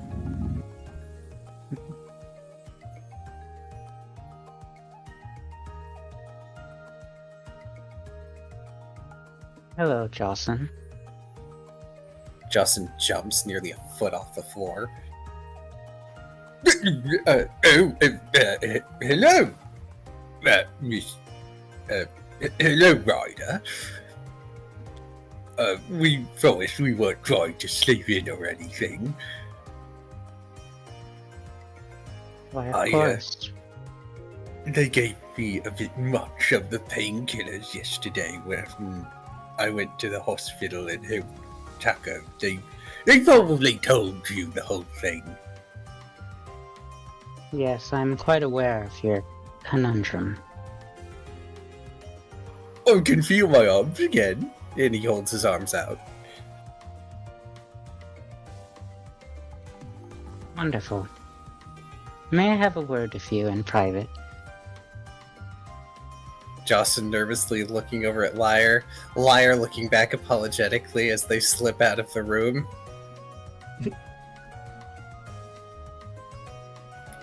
Sure, I don't see why not. Thank you. And then Ryder will wait for Liar to politely leave and then turn to Jocelyn with their arms crossed. Jocelyn visibly leaning back a little bit. So, what was it that you wanted to talk about? I think it is fairly clear that you have my disapproval in sneaking out with Liar without explaining to me beforehand. Sneaky? Whatever do you mean? Ryder just gives him a squint. That aside, I don't need to scold you. You're well aware. I've come to talk to you about something else. And he just lets out a sigh and relaxes a bit. Oh, good. What is it that you wanted to talk about? I'm sure, thanks to recent events, you are a bit caught up on the whole problem with substances going around recently. A bit, yeah. Mostly what the skitty told us back at the hospital. It's slightly fuzzy because of the painkillers, but I remember most of it. Well, allow me to refresh you. As you're probably aware, the substances going around have made their way towards the arena and caused quite a ruckus, if I've heard correct. Maybe? I feel like I recall hearing something about it, but I haven't really been involved. Except when Tucker brought that chimchar to the arena yesterday, but then I was fully involved. Well, do you know someone who is more involved in this? Oh, did I? I assume this is a champion? Oh.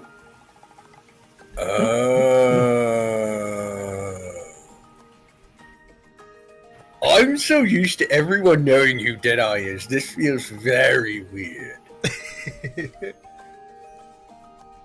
Deadeye is the champion of champions around here. He was trained under one of the original pioneers. Even better.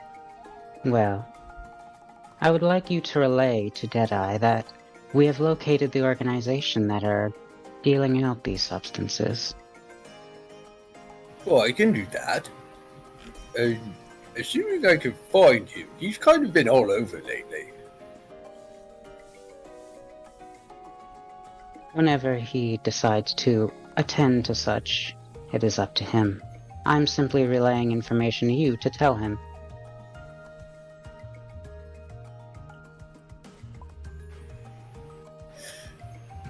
Jocelyn half lifts an arm like he's about to salute Rida and say something that is possibly very stupid. And as he's in the middle of that motion, you see him get that look of realization like, wait, I probably shouldn't do this. So he lowers his arm and takes a deep breath. Okay, am I free to go? Oh yes, of course, as long as you can ensure that Deadeye will receive the information. Of course, 100%. Wonderful. Also, do not ever try and sneak around the flyer again. If you wish to meet with him, simply let me know ahead of time. Are we understood? Jocelyn just nods. His pupils are small as he's staring at Ryder. He just nods. Very well. Tell Deadeye he can find them at Sandbar Blue. That is their seeming front. Yes, sir, Ryder, sir. And he begins to very stiffly start trying to walk out of the room. And Ryder will simply put their arms behind their back and let him walk out, staring at him all the while he moves. Jocelyn shuts the door behind him.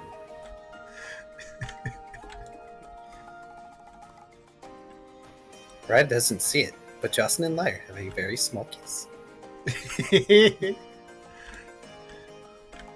And then Jocelyn leaves at all speed. Poor Jocelyn. After dealing with that, Ryder will reconvene with Ralph to leave whenever he is ready. So, I've got a question though. When did Jocelyn sneak around with Lyre? I don't remember this. I also Not don't necessarily remember. sneak around. It was more just Ryder, from what Ryder could perceive. Oh, okay. Oh, right.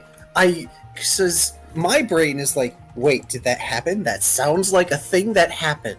I just But realized. not intentionally. All I remember is they had a proper date. I think maybe it went a little late. I don't remember. And I think Ryder was cross about that. But I remember Ryder Oh, being from cross about Ryder. that. From Ryder's perspective, when it came to the whole Jocelyn and Lyre sleeping together, Ryder just knew that Lyre left and didn't come back that night, and then went to go scry and found Lyre with Jocelyn. okay. Oh, The right. context Ryder had. Okay. Poor Jocelyn. How dare you, Jaws? How dare you come to the hotel in a drugged invalid state that you were brought to the hotel at? And how dare you sleep in that state and be doted on by a deer? How dare you, Jocelyn, for doing all these things completely in your control? Yeah, Ryder Oh, had poor all guy. the context there. poor true. Jocelyn. It's true. Ryder had none of the context It's there. true. Because, see, I figured it was either that or it was something else that I was forgetting that happened on an earlier day. I'm glad it wasn't necessarily something I forgot. Mm-hmm. Mhm. Yeah. Also, I love how Ryan doesn't know who Deadeye is. I don't see Deadeye as a super egocentric person, but I imagine I imagine everyone kind of knows him by default. So I could just picture Ryan going up to Deadeye and going just like, "Who the hell are you?" Like, and Deadeye's just like, "Really?" Oh, Deadeye's response would be, "Oh, this is perfect. Someone I don't have to deal with."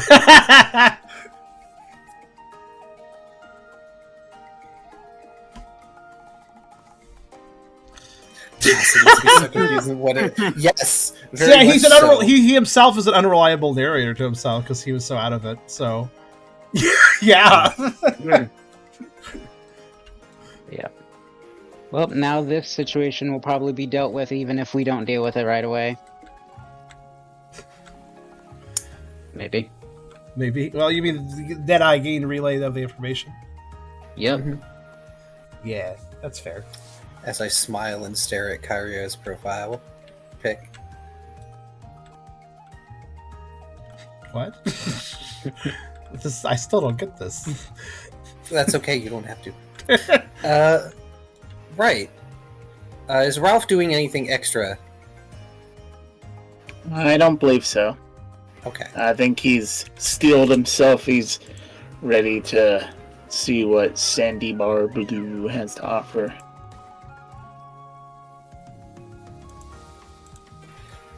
Right. So are you two intending to go at the marked time? Are you going to be there early? Do you try and dare to be fashionably late? I think Ryder would be the type to show up early. Yeah, not too early though, because that's suspicious. If you're too early, it tells them you have nothing better to do. Yeah, you want to act like you are important. I know that's not very hard for Ruff to do. Shall I assume that Ryda is wearing their new dress? Yeah. Okay. And do Brooke and Tucker have anything that they are doing before following behind their friends? No. I do have one last remark about it. The earlier scene, though, with the Doom die rolling those threes. Sure, glad it was 3 and not whatever number causes demonetization. That's always in the back of my mind. No. We would not have that here. Oh no, it's a 34. God damn it. I'll leave that up to the artist. Oh no. Glad it only goes to 6. Yeah. So D100 will put you in the danger zone.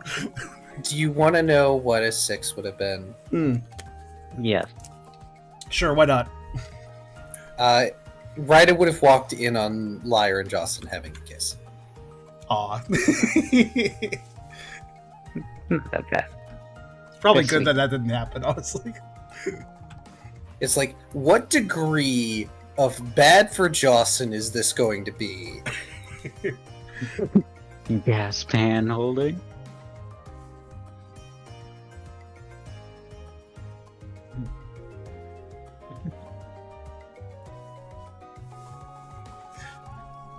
But yes, Tucker will just reconvene with the others after foods. I don't think he has anything particular to do, unless he... Well, no, he doesn't really need to stop over and talk to V before they go do this. He's just going to do it at the end of the day, so... Into the trip, rather.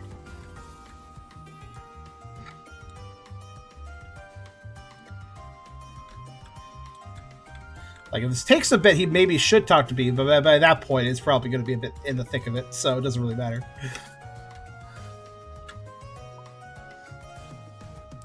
Brooke will just head to the hospital to update the rest of Cheer, confirming they're sticking around Sea Spray when they leave town. That's fine.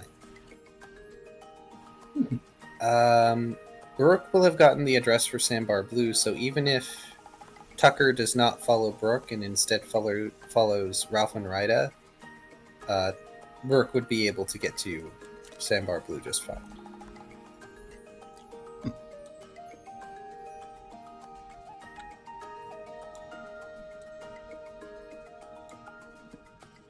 Alright. Now trying to find where that song I've been using for this investigatory stuff has gone. Might have been disculcated about. I'm not sure.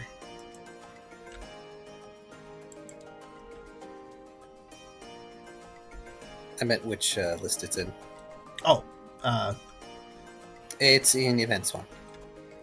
okay.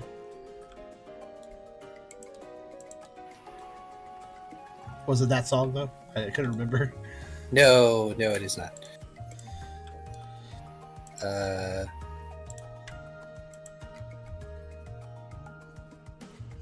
I think it was 33.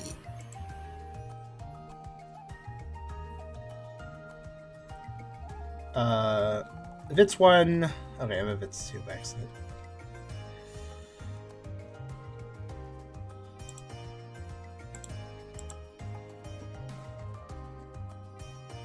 Okay, yeah, that's true. That's the one. There's another one I used for the bar in particular, but I don't remember which one it is off the top of my head. Did you want the bar thing? No, not yet. Okay.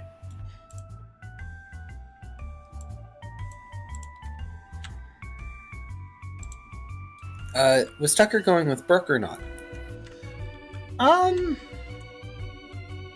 Yeah, he'd go with Brooks. That does be a stop by the hospital, and he would be curious to see Shaven's condition, knowing it probably hasn't changed, but still.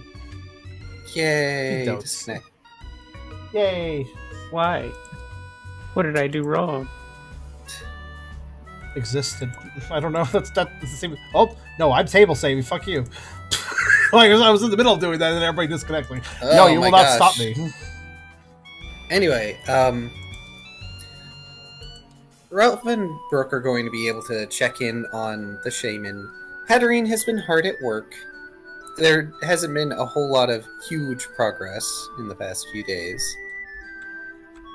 But it is a work in progress, and they do relay that there has been progress.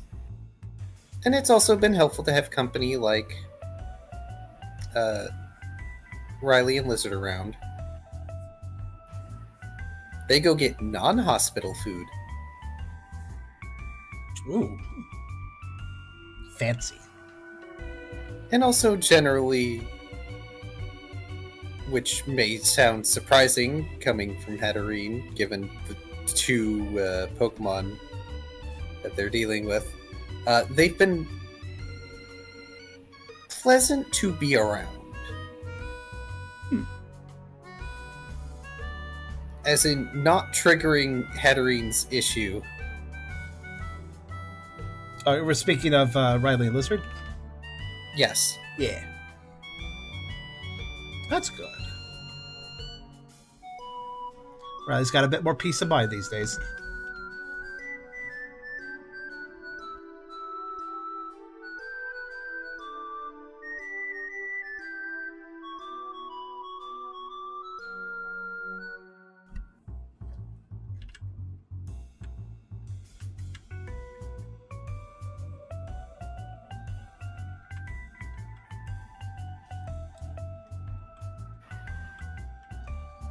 So in the meantime, what are Red and Ralph up to?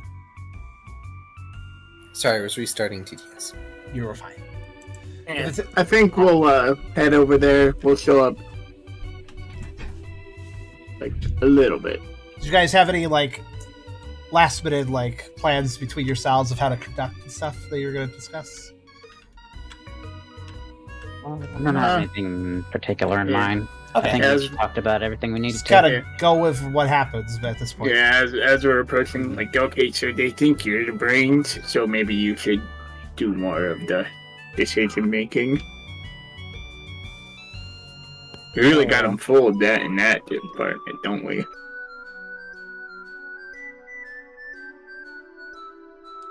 In the sense that I'm the brains. Yeah.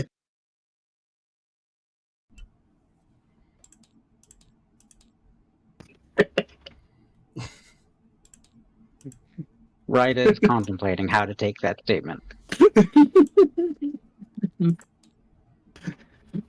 As there's the tiniest little smirk in the corner of Ruff's mouth. Just like his face becomes like 0.1% troll face.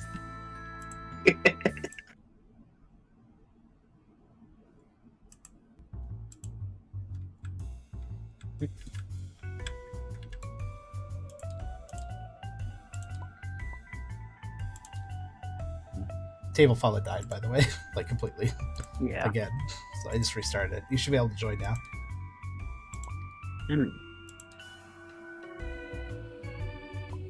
I'd say, other than that little interaction, I don't have anything else in mind. Okay. All right then.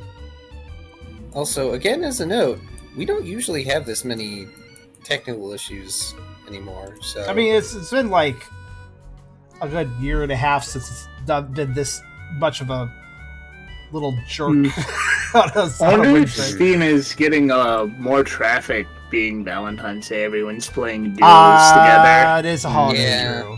probably. I was That's a good gonna point. say it might be a holiday thing. Holiday like Valentine's multiplayer does make sense to me, like especially for like the many long distance relationships out there. So That's good headcanon.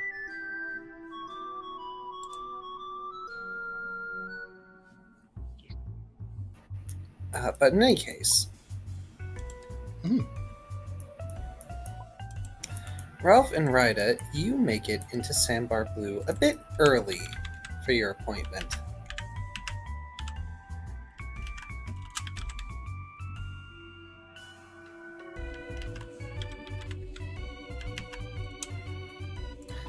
And you see that the bartender from before is there, the Persian that has the gold saber-tooth mask on. Philia is also there at the table where they were seated before. And there's a few Wobbuffet there about. They're all dressed the same, but two of them are sitting at a table. One is sweeping up the floor. Another is polishing the stage.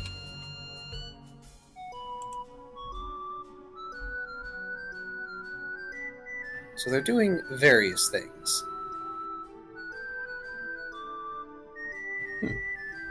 Rook and Tucker will probably make it to Sandbar a bit after you two.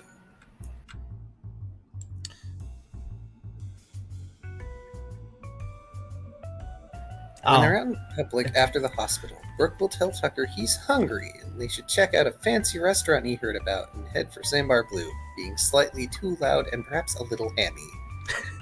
Tucker picking up on that energy would go, That sounds great. I'd like to eat there too. it's exactly that kind of tone. Big bomb.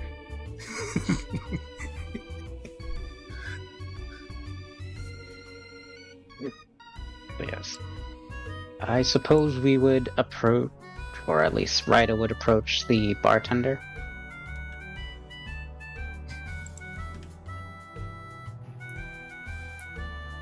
They are currently wiping down the bar. They spare Ryda a very brief glance. Ah, you have returned. Indeed. Though, this time we come for a meeting.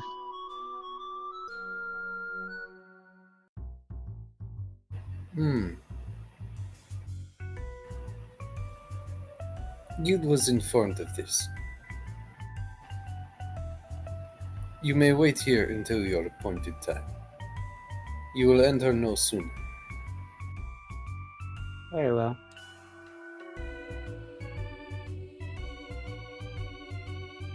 In that case, Ryder will get up from the bar and walk over towards Philia. Oh, excellent. What's Ralph doing? I'll stick around by the bar.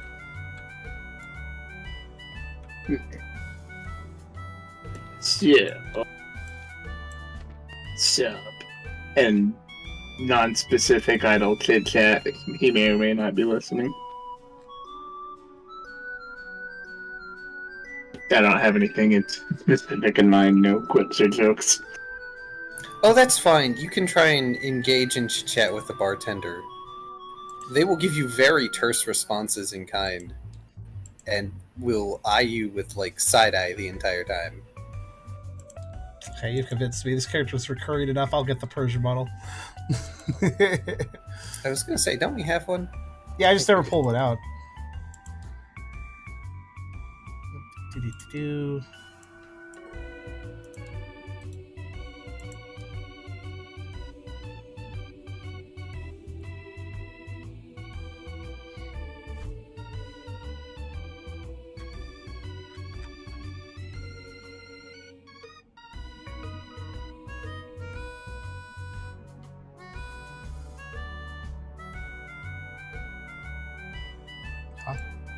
Apparently, I've forgotten what number. Oh, there it is.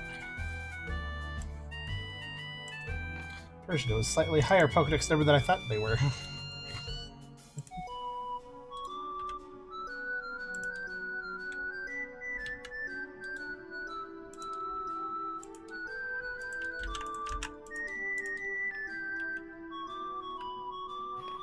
I apologize for pausing for so long. I'm doing a slight search for the song I used for the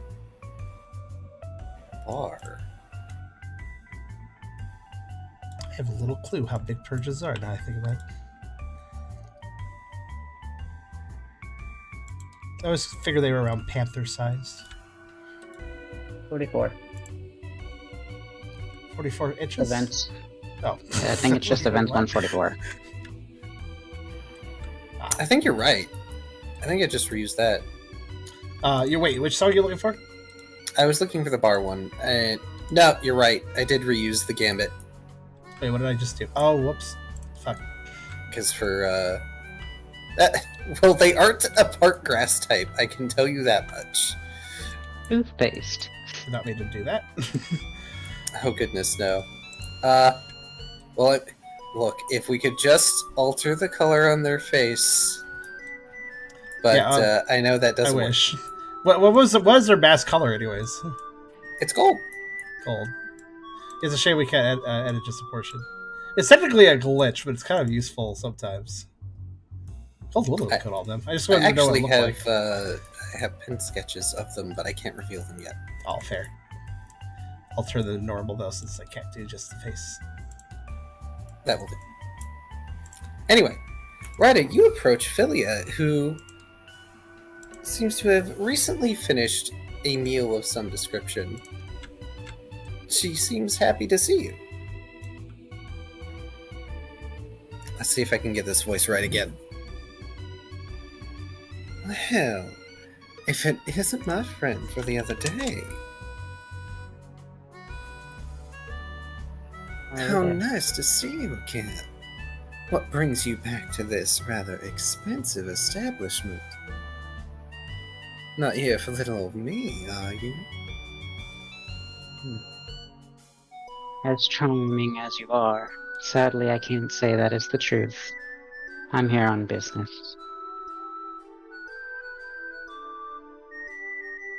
Though it is a pleasure to see you once more. Well, you know how to flatter, at least. But business? Do tell. I can't give many details due to the lack of information I was provided. Though, from what I can gather, I will be assisting with a certain Roope. Is that so? Well, we may yet be in business together. Albeit, I assume, most temporarily. A shame, though. It is most likely the case.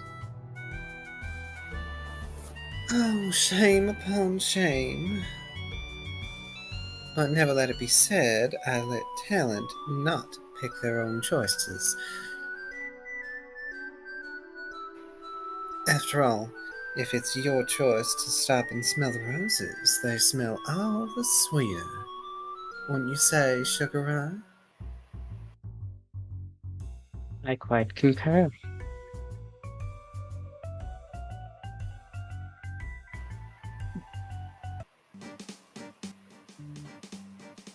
Now don't tell me that old Whooper is making you wait. Or perhaps you're just hanging around till they show up. Well, I figured it'd be impolite to not at least show up early for my first day. Haven't the faintest idea where they may be at this time. All the better, I suppose. Even I'm not sure where they are.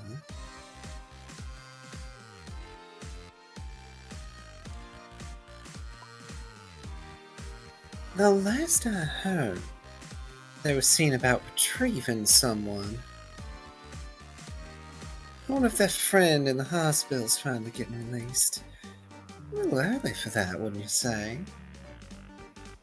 Alright, sorry for me being gone. I was quickly taking care of something that happens on Wednesday nights that I didn't want to forget about. No worries. Philia has been chatting with Ryder. Mm-hmm. Very nice. I I can do hear the agree, it concern in seems- Hydra's voice. Yes. I do agree, it seems quite early from that. If it is who I'm thinking of, that is.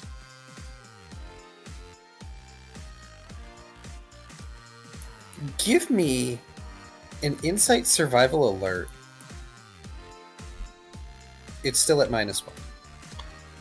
And to catch you up, Tubby, Philly just brought up. I don't know if is Ralph in earshot. Okay. What? That time just let me do 2. That roll is broke. Okay.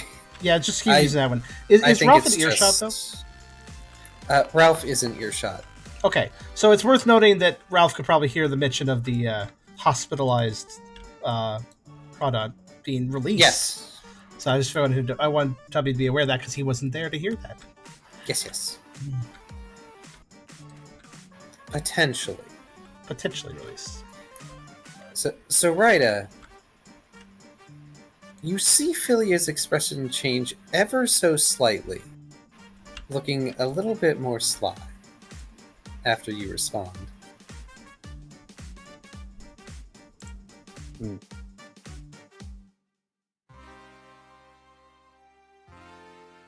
You didn't like that.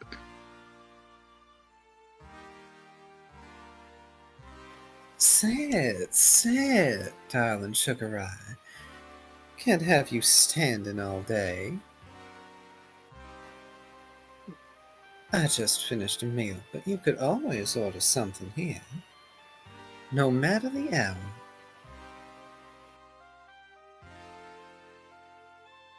Perhaps I will take you up on that offer. At least to sit. I didn't want to be rude and presume. And Ryder will gently sit. Now, if only more gentlemen had your politeness. Not to discount the ladies, of course. Or anything in between, I suppose. There's been an awful lack of politeness of late around here. Wouldn't you agree? I tend to keep to myself, so I can't say I'm very familiar with how folks around here act.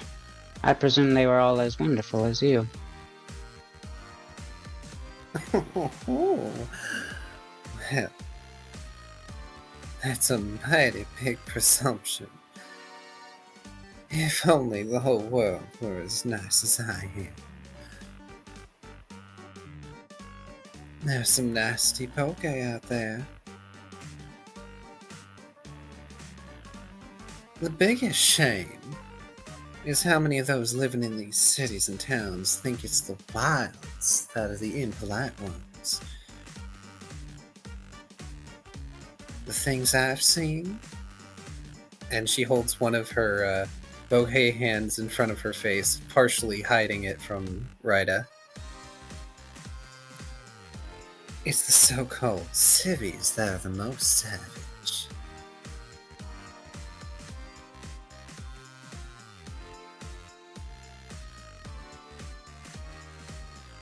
I can imagine that.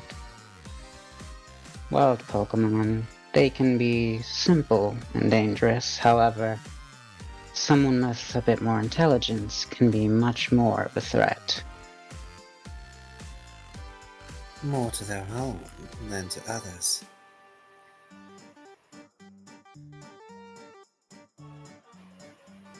But let's leave the darker talk for when we inebriate ourselves in the night, shall we? For now, Yes, of course. some quiet company seems in order,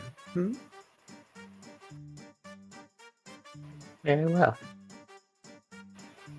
Unless, of course, you have something you wish to talk to me about. Actually, come to think of it, I must thank you for your little gift of last time. My little what? Oh! The candy! Indeed. I hope you liked it. It was my friend I mentioned yesterday. Or was it yesterday? The other day. Who gave it to me. I tried one before. They were very good. Yes, it was quite lovely, though I must say the after effects are not that desirable. After Effects? Philia tilts her head slightly to the side. Why, of course, were you not aware? Of a sugar crash? Oh no, it is much more severe than that.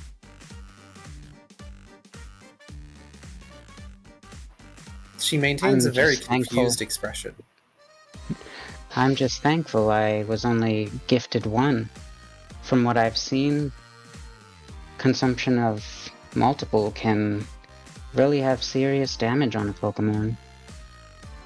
Just the other day, one of my compatriots seemed to have found one needing to be hospitalized due to rabid behavior. From candy.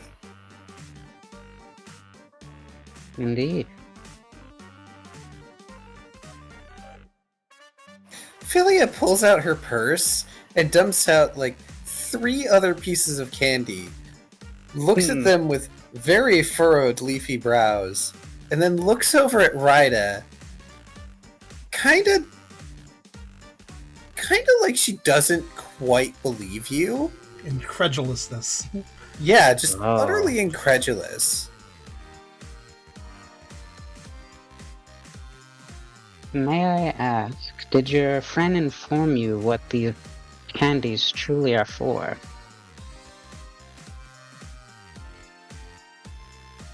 Not openly.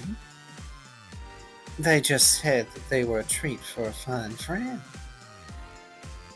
Which I generally assumed they were. And she goes and undoes each wrapper. Every single candy is identical. I do warn against consumption, as these treats your friend provided to you are some sort of performance-enhancing substance. However, once you lose those benefits, it comes with major drawbacks, and through repeated consumption, one can get addicted, and having even more withdrawal effects. Well, that's unsettling. Well, my Indeed. apologies, Sugar Eye. My sincerest apologies. I hold nothing I had no against inkling you. that these were anything more than mere sweets. I thought to give something sweet to a sweet lady, after all. And I never, and she looks at you with dead seriousness in her eyes, ever try to do harm to talent. Rida makes a flattered expression.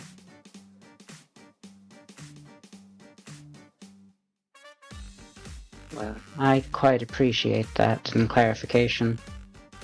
I did not believe you had any ill intent from how we spoke, though I did have concern over you, considering this was in your possession. It seems that my friend and I will have some things to talk about.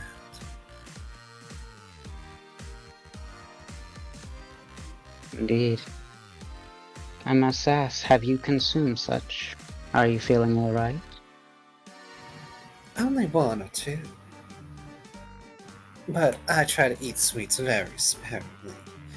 I need to watch my figure after all.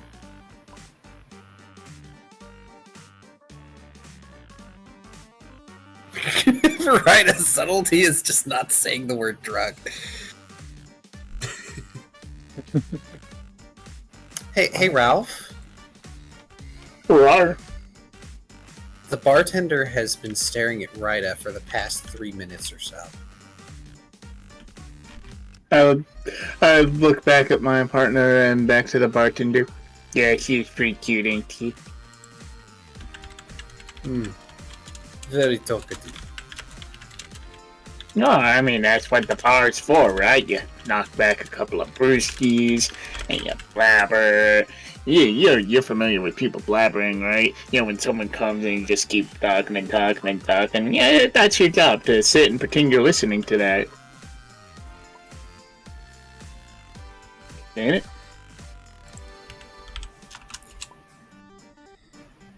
You're not nervous, are you? No, we're not intimidating. Hardly. Besides, it is not for the bartender to become attached. Oh, I see, but you are a cat. Ah, you like her, don't you? You don't want to talk into my friend. It's hard to tell with the mask, but they're starting to look a little bit annoyed. Philly's expression over what again, though? I basically asked, "Oh, are you jealous, huh?" And he's sweating a little bit. Ralph being a successful distraction. And it was during the conversation that Rita was having with Philia, when Philia mentioned the... effectively mentioning that the Crawdont might be getting out, when Rita effectively confessed to knowing about it, her expression changed slightly. I see. I will say, last time we talked, that was brought up, that the Crawdont was hospitalized. Leave it to me to not remember, but also just Philia collecting information. There. Also, the reason I got distracted didn't know is because that's when I was trying to adjust the Persian's color, so I think I just missed the line that was relevant to all fine. that.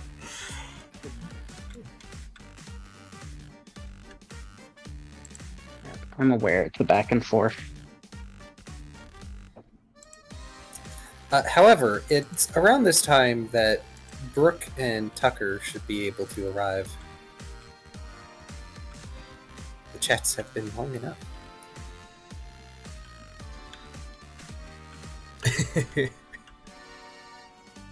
You guys get to see Rita flirting with a Roserade.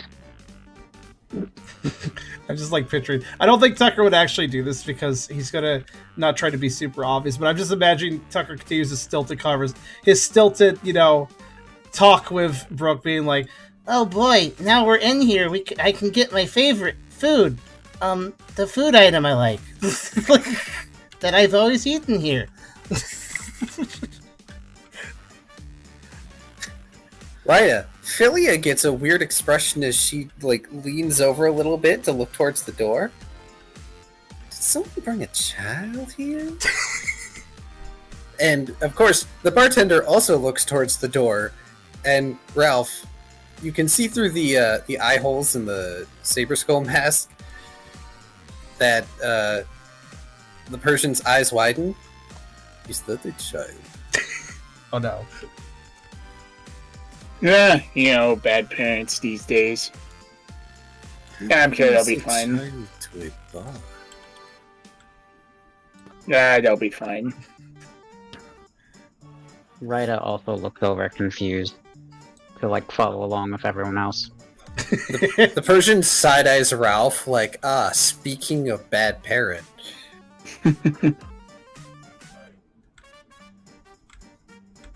We did not consider this potential wrench. I do not believe. I suppose, so long as they just stick to the food, but everything here is expensive. As they sit back upright and straighten themselves out a bit. That's a new one to me. I Wow. guess Seaspray must be getting affluential. It's okay. Go ahead. Oh, that was it. Sorry. Okay. I had a thought. I was just going to suggest it while Kyrio types.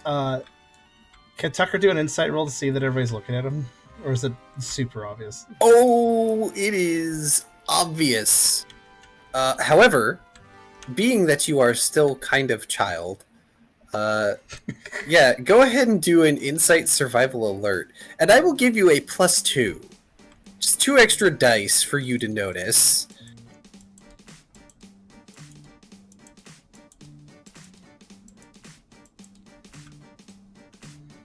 I've said before that Tucker grew up in the country, but he does have he would know the base concept of a bar.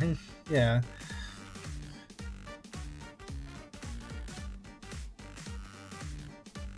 Six. Okay then.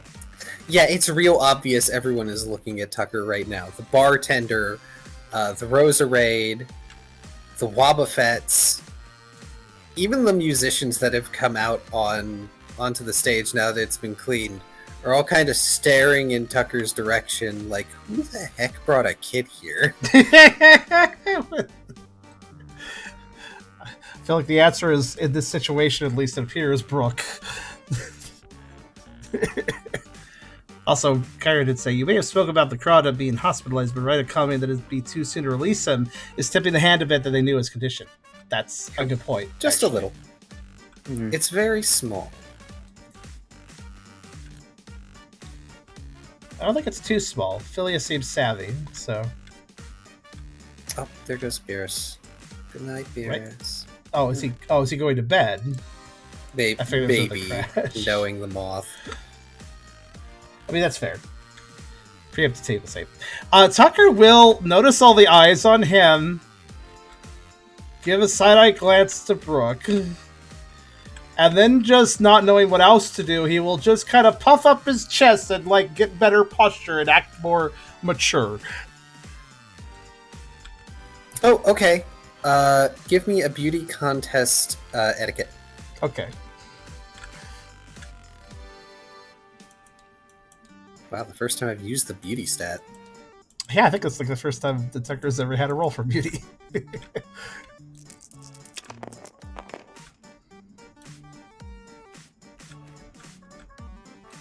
You do a decent job of making yourself look like you would belong here. If you were perhaps older, or that you might be rich kid. Basically, the summary of what Tucker tried to do is like, I'm taller now. See,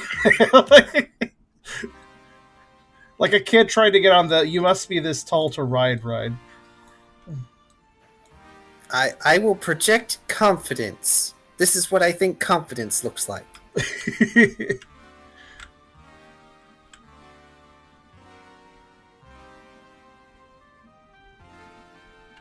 No, Steam died for Beerus, of course. But he was able to come back, so maybe it's okay.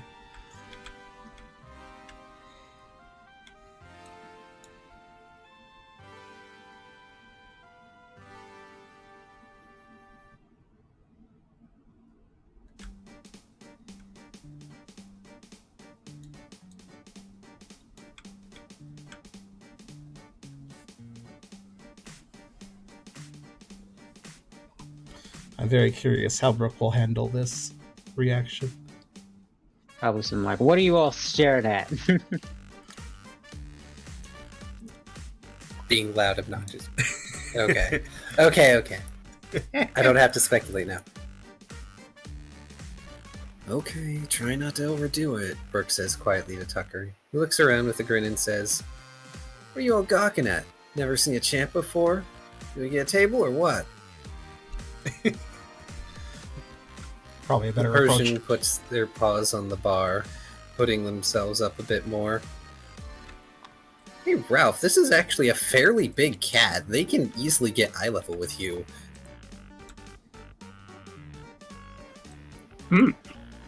Please seat yourselves.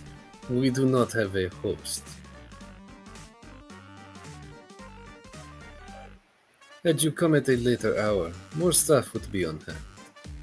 You have the apologies of the blue.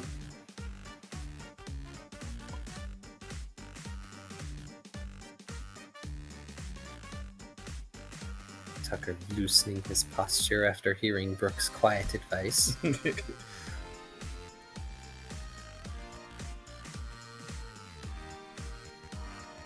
Very insane. I can imagine Tucker licking a paw and then doing the slick back his hair thing as far as trying to fit in. I could see that. Is this bartender's?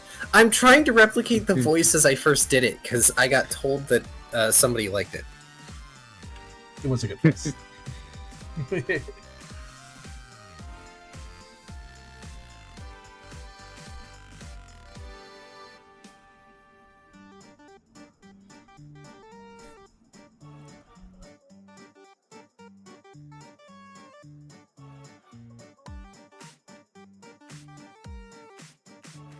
Brooke will wave his hand in the air flippantly and choose a table in an out-of-the-way corner.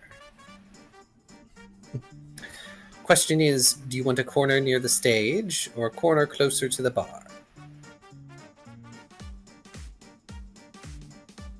Because remember, in Sambar Blue, some of the tables have water seating.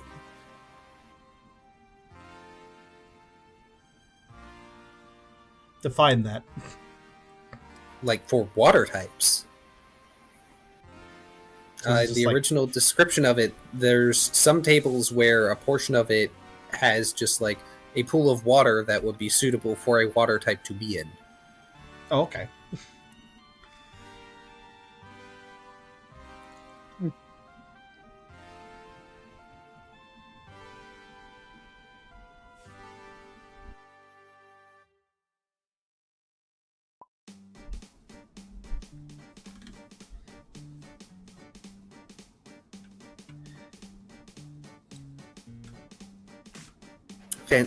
Brooke will probably choose one of those then. You are taking the corner seat that is closer to the bar then.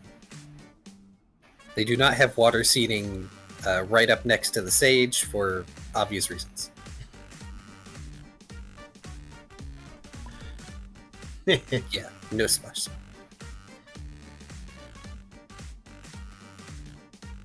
It's really fancy clear water too.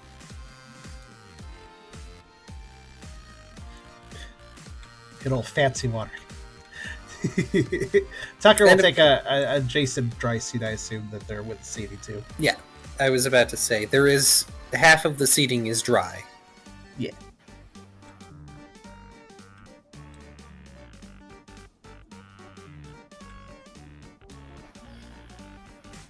The bartender narrows their eyes at Brooke and Tucker, but then lowers themselves.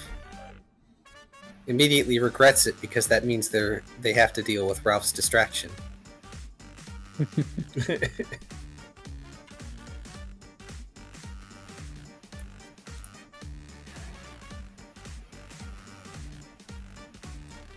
So Brooke and Tucker, you do notice that this is a really fancy place. The band has started to play. It's just gotten late enough for them to come out and play. But there is like a stand for a microphone where a main singer would be that is not present yet. There's also about 4 Wobbuffet currently. 2 of them are still seated at a table. One of them is sweeping the floor. The other one is helping tend the bar, sort of. It's just occurred to me. This is a fancy place, and Tucker's all rolling up like, all right, everyone, I got a $5 bill. I'm rolling it. Let's get some good stuff. God, all the confidence of a child walking into a candy store Yep. with a week's I mean, it makes allowance. Because that's all he has. He has 5 poke.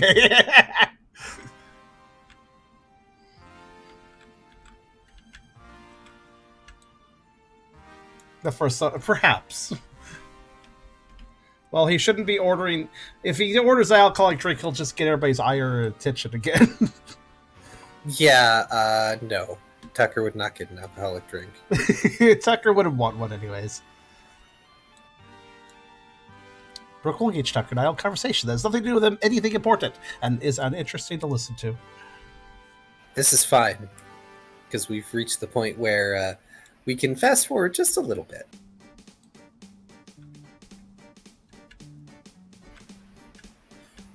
Eventually, from Imposition. Yes. From a side door comes out the Wooper, flanked by a pair of Wobbuffet. No sign of the Crawdont. No sign of the Cloitzer. But the Wobbuffet all stiffen up,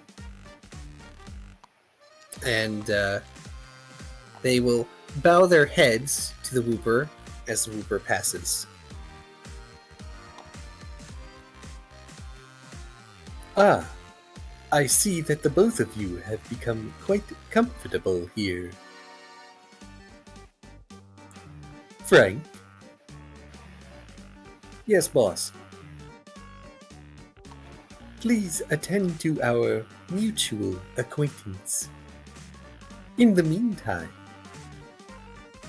my new friends, follow me. Get up and follow Mr. Whoops. Frank the Wobbuffet, because I have named this Wobbuffet and it is my mistake, approaches the table with Philia and Rida.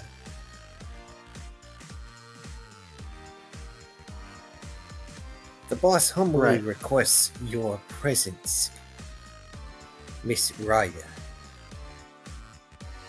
Yes, of course. Ryder will politely stand. It was a pleasure speaking with you once more, miss. I don't think I quite got your name. Philia. And it is a pleasure to give you my name. Philia, quite a beautiful name. Will we speak again? That will be my hope, Sugar Eye. Frank, be a darling and get me a drink from the bar, would you? Miss Philia, that's not really what I'm... Are you refusing a lady in need? As she tilts her head, resting it on one hand with a very sly smile. Frank grumbles. Does the Wobbuffet waddle over to the bar?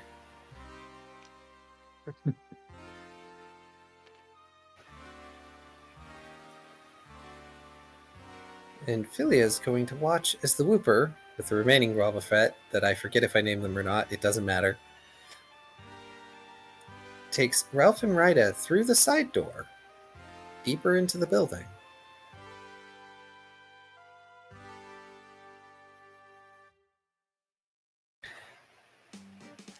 So, I will say this. It's currently 9:30. How are people feeling? I'm feeling pretty good. You? How many negative power levels are you at, Kyrio?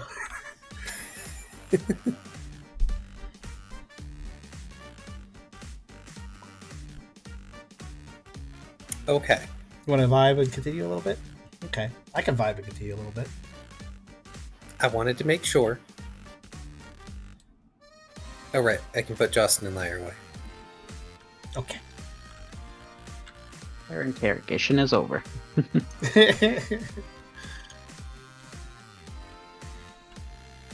for now. All right.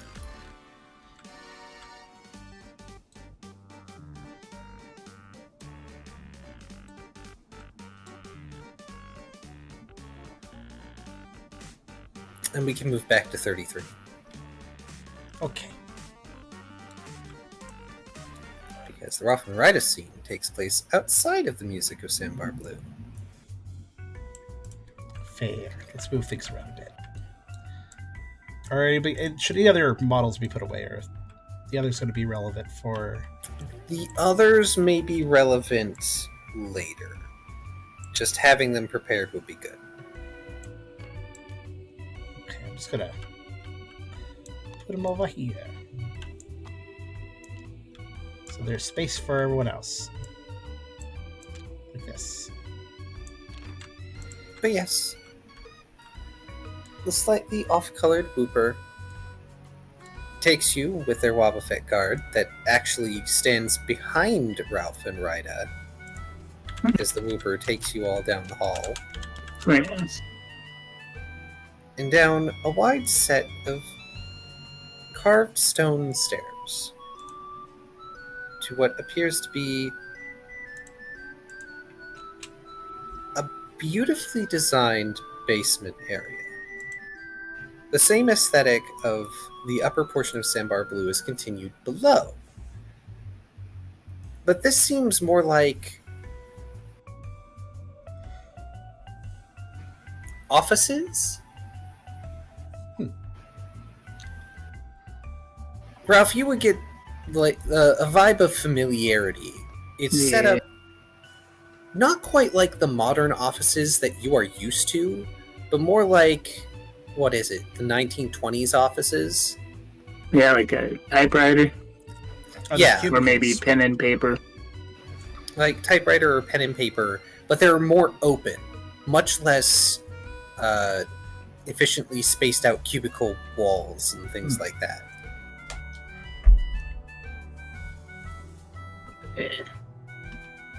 Of course, staffed mainly by Wobbuffet. Naturally.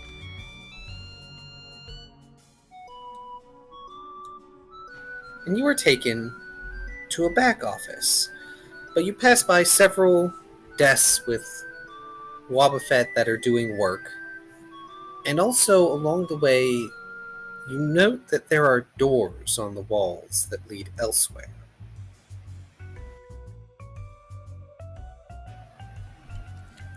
But once you reach the office door, the Wobbuffet guard that was behind you rushes up and then opens it for the Wooper, who walks inside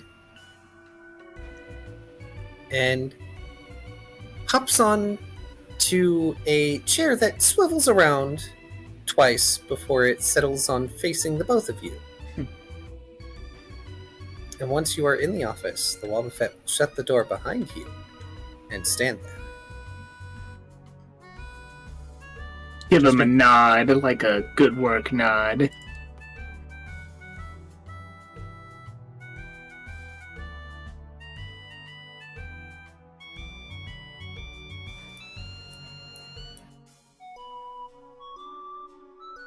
And walk in and have a seat on whatever chair's in front of the thing. Probably with a awkward creak as I look super confident, like nailed it.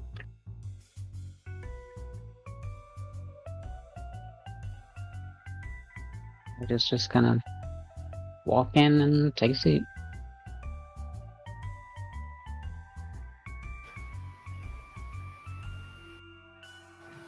What a pleasure it is to see such punctual souls.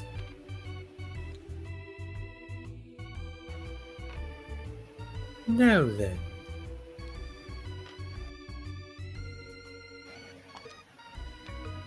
Awkward pause. The Wobbuffet shuffles behind the desk, opens a drawer, pulls out a manila folder, sets it down, and slides it over towards the both of you. This happens to be your assignment. Right, I will reach forward and open it. Inside, there appears to be a sketch of a Pokemon. I'm going to keep it nondescript for my own sanity. And the information for what you are to do. A dossier, effectively.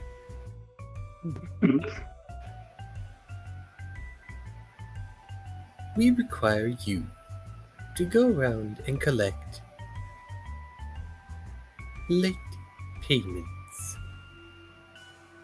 Normally, this would be reserved for the WABs. However, any prospective new members of this organization must go through their due diligence. You understand?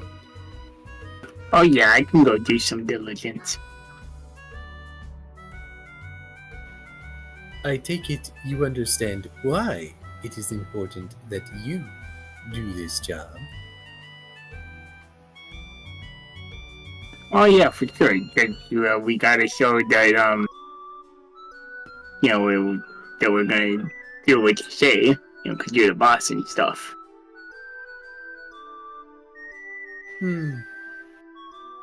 Close enough. Yeah, that's right. Close enough. Let's go.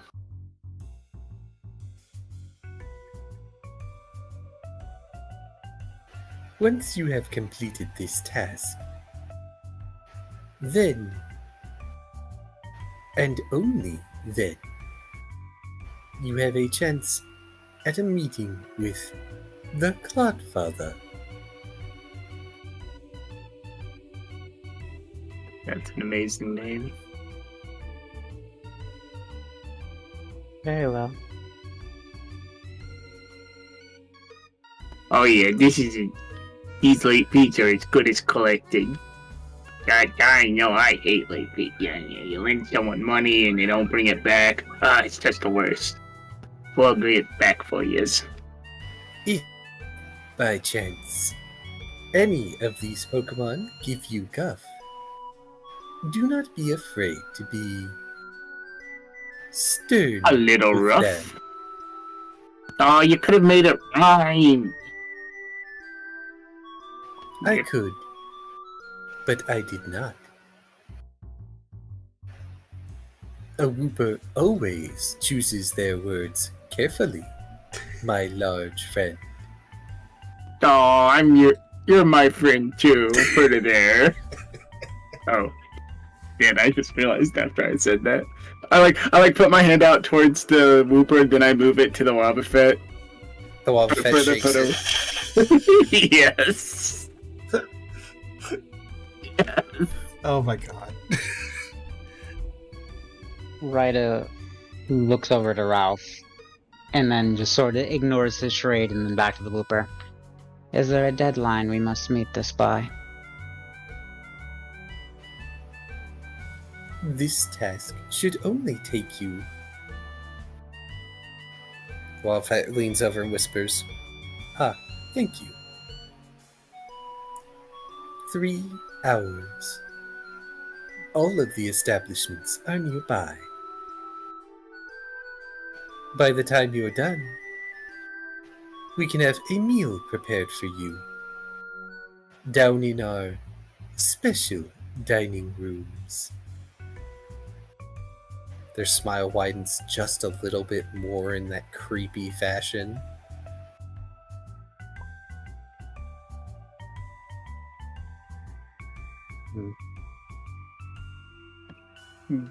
Easy peasy. Ain't that right? Should be a simple task, yes.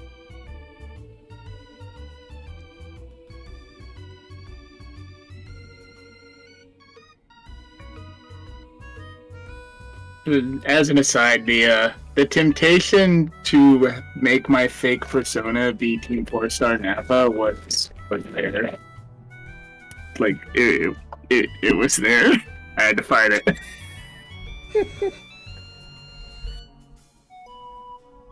Hey, Ryder, you're half a million.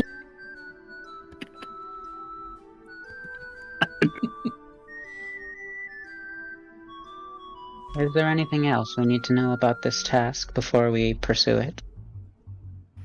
Everything that you are required to know is in that folder. There should not be a single poke out of place.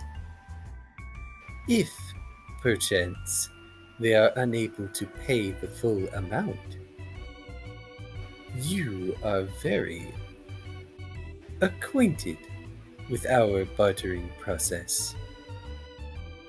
Yeah, so we just take stuff. Something valuable in exchange is also permissible. Your own appraisal skills will be tested in such a case.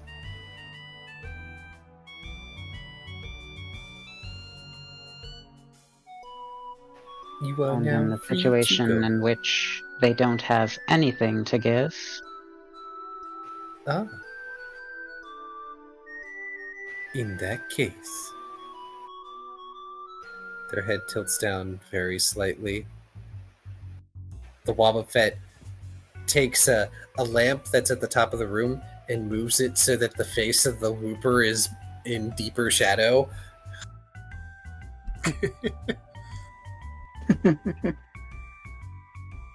Remind them that they have 3 days. And then I will come to collect. Oh. And as you are acutely aware, Miss Ryder,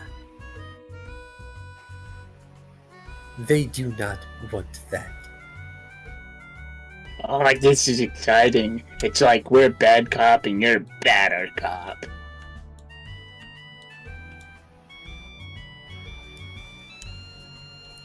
Head Hey, tilts that's back up again. I don't think this is cop behavior, but okay. yeah, like this is not should not be brought up in this situation. Oh, one more thing, actually.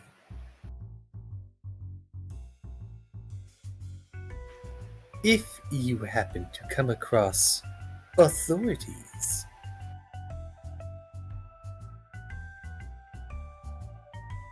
you need merely flash the last page in that folder. Those are official documents. They will allow you to go about your business unhindered in sea spray. But of course, I don't expect pioneers like yourselves to be stopped. Understood. That's yeah, it's fucked. It means the police are under them. They got the cops on their side. To some extent.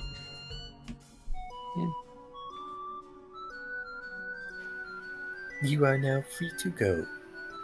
Do you require a guide out? I believe we are capable of finding our exit, though it is appreciated. Very good. I would not suggest you stray particularly far down here. Yet. I wouldn't dare. And Ryder will stand and politely bow before heading out towards the door. Indeed. Mimicking the woofer, Ralph will open the door for you and follow you. Alright, give me like 1 minute, because I need to start dinner. That's fair. Yep.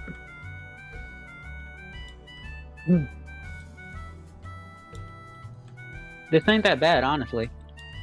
I expected it to be, we had a guy tied up in a basement that we had to torture. Loyalty test. Oh, That's what man. I was expecting. No, that happens in the special restaurant. Oh, gosh. I feel like Ralph would have too much fun with that. He's like, the guy would be like, I'm not talking no matter what you do. Okie dokie. In that case, I won't stop talking until you do. Honestly, My love for chocolate It started when I was 6. Like, God, no. No, I'm definitely concerned about something called a special restaurant in a world full of diverse creatures that probably some of them taste like chicken. What but did also, I miss? oh, just talking. Yeah, Ryder expressed that they half expected it to be like someone tied up in a basement. We have the torture, and then I joked Ralph might have too much fun with that. The guy would be like, "No matter what you do, I'm not talking," and Ralph would be like, "Oh, okie dokie. In that case, I'll just not stop talking. I am. My love for chocolate started when I was 3." Oh, God. And I was just expressing my deep concern for something called a special restaurant. Did I say special restaurant or dining area?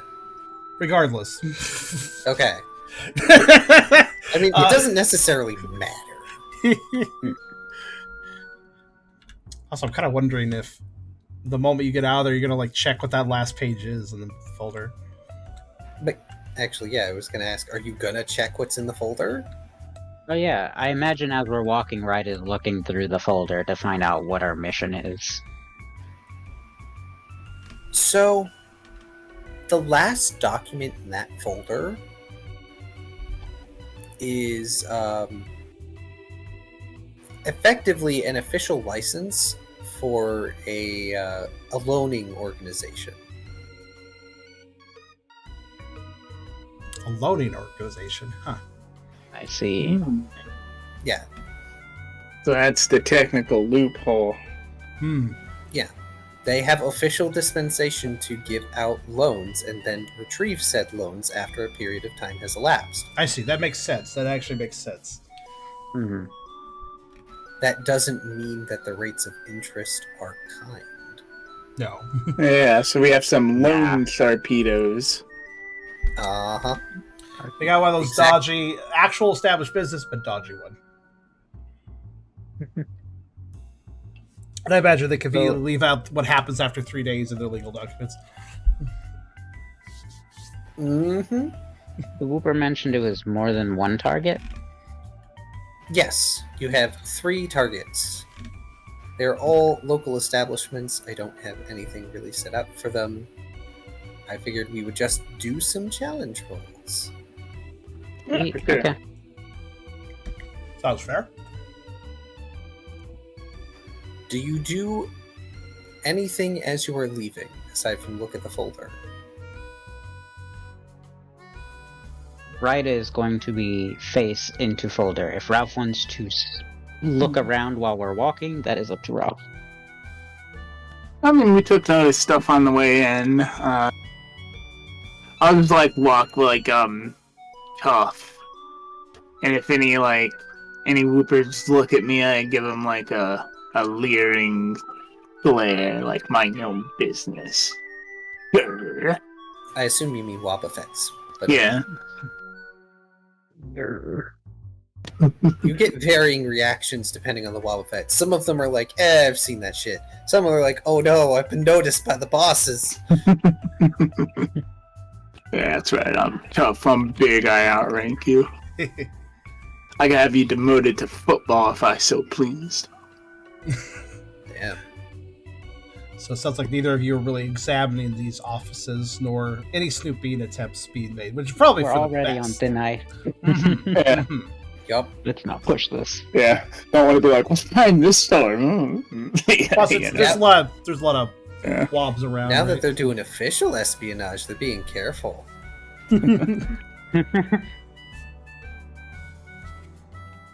Alright, let's give these clams the shakedown. Yes. We All rock. right. So Burke and Tucker, eventually, Ralph and Rita come back briefly before they end up leaving the Sandbar Blue. Mhm. Are either of you going to order anything? If you need the menu, I have it. Sure. Can I get a grilled cheese? Well, ultimately, what's the kids menu look like? What do you got on that? Like, I don't think they have a kids menu, probably. There isn't a kids menu. Here. Ba-da-ba-ba.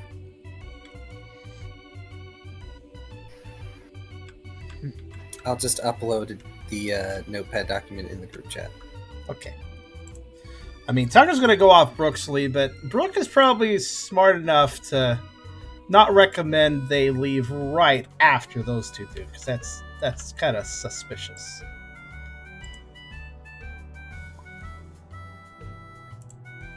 Yeah. Tucker probably does idly look at them, but doesn't like focus too long on it. Just instinctually, he'll probably notice something, but yeah. I will note the regular menu doesn't contain anything at the bottom. Okay. That one is a separate menu. It does say secrets, that's fair. Thanks. Oh my god, Discord. I love how Discord does preview text. It's like useless because I can't. Oh, now I can scroll it. Okay. That's weird. It wasn't scrolling for a while. Now I can scroll. Okay. Yes. Well, you'll decide on that. And yes, you can ask for something child-friendly for Tucker, but we can get to that when you all decide what you want to order.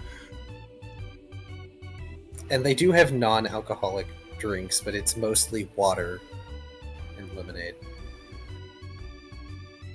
Maybe fizzy lemonade. Yeah, everything's over 5 poke. I was just double-checking that. It's an expensive establishment. Right then, Ralph and Rida, how would you like to approach the first target? I was thinking we'd casually approach him, flank the guy on either side, and be like, "So, you familiar with a kind-hearted Whooper who generously loaned you a small loan?" That's what I was thinking. Ryda trying to go for a soft approach to start with, of just, hey, you kind of owe money. Like, either offer up the money that you owe or something in return and we'll leave you alone. Simple as that. I assume Rida is quote-unquote gentler than that. Or are they just that blunt? They're that blunt. Soft approach. And well, yeah, Ralph is right, kind of trying to delicately dance around it, but he's pretty blunt as well. Okay. It's like, you do remember the loan you took, right? Alright. So, Ralph, I need you to do a cool contest perform, and Rida, you get to do a tough contest perform. And yes, the negative still applies. Yep.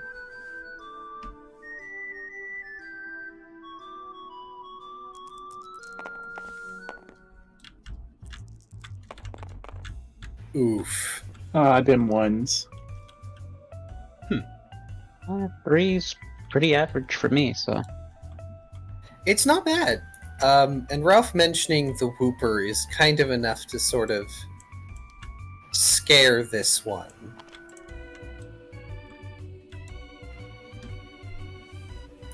Though, of course, they swear that they have the money at home, and that they will get it to the Whooper as soon as they're able. I don't know that that's good enough. As I Nope, like, it is not. as I like tap my fingers on the desk like really hard.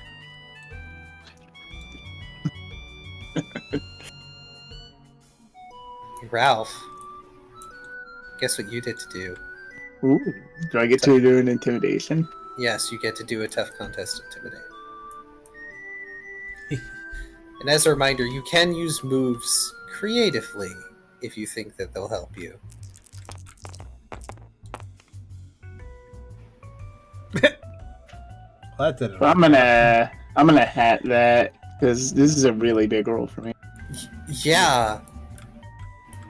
Yeah, that was Yeah, a little you do that was a that. little unfairly bad. I was like, Yeah, come on. There we go. better. Okay. Much better. I And this am This is the the beast Pokemon that is- incarnate. This is a Pokemon that's fairly smaller than you. And the response is basically, okay, here, just take it. And they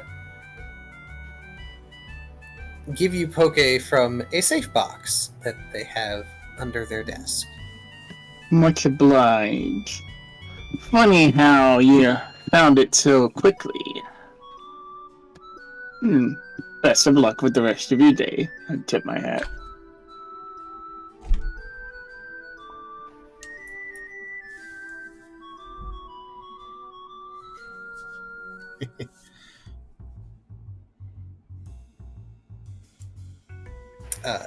I'll read Brooke's line in a second. But yeah, congratulations, you've completed one of your targets.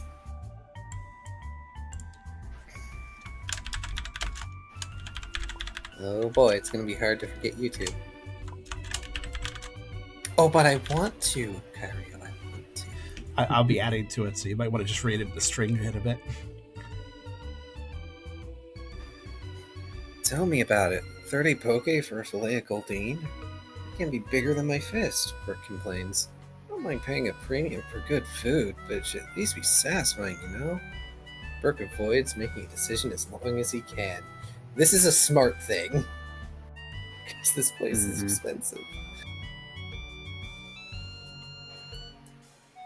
Right.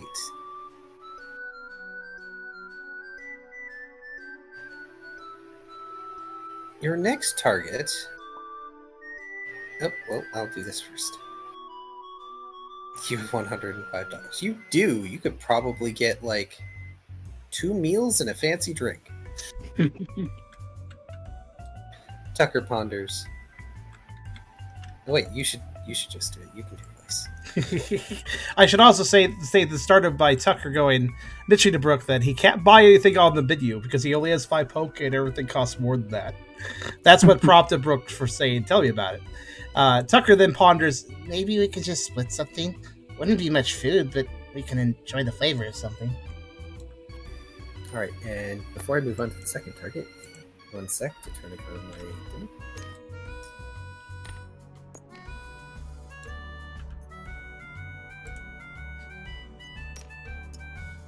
though Tucker will also add on to that because naturally somebody of his age would say this. Honestly, though, this is all really fancy. Don't they have a grilled cheese or something?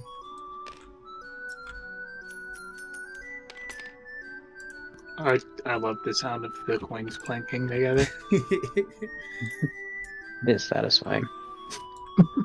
Okay. Gosh. Matter of fact, I love fighting. Yeah? Oh, no, sorry, go on. No, it was a tangent. Oh, okay. Sorry for the interrupt. But yes, Ralph and Rida, your next target is an older Pokemon who happens to be a clothier. May I ask, in the interim between going from place to place, could Rida get off a lucky chant? Yes, you can. Okay. Neat. There we go, put the glue around my face. In fact, I will just...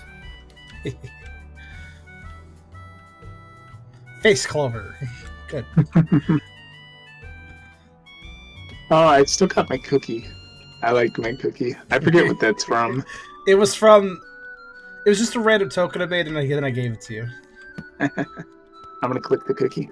Actually, I'm not even going to make you roll accuracy for that. There's no reason to do I that. could add script to make it actually count up a number when you did that. Oh, shit.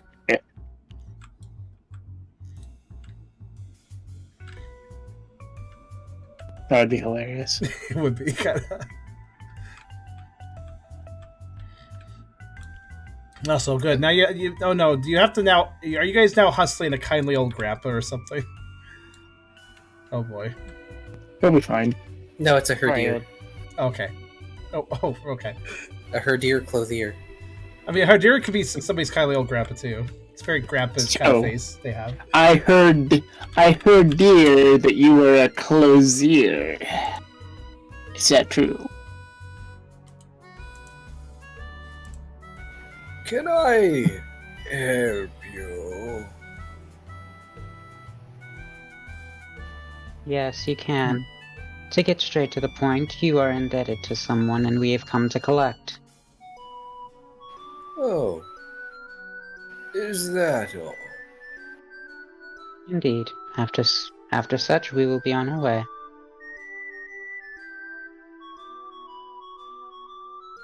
They've got really thick spectacles on, by the way.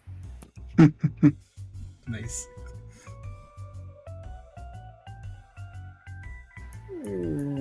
They squint, leaning closer.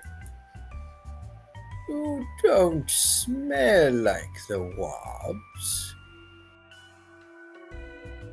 That is because we are new. Yeah, I step forward. Never mind what we smell like. Do we smell the cash on you? I'm gonna poke him a little. I'm gonna like jab him in the chest a little. He bites your finger.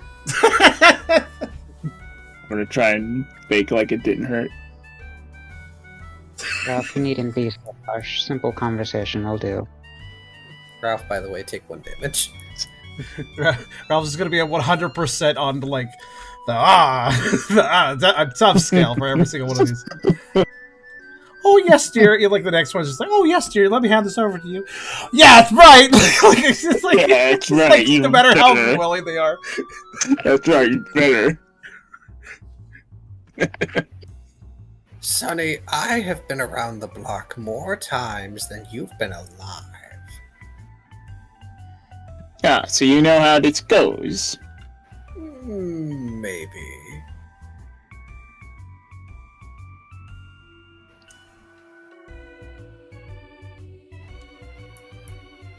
Maybe. I don't give a shit. Huh? Just confuses Ralph. Is that so? I didn't think you could do that. Well, I mean, it doesn't matter if you give a shit or not. All that matters is you give us the money.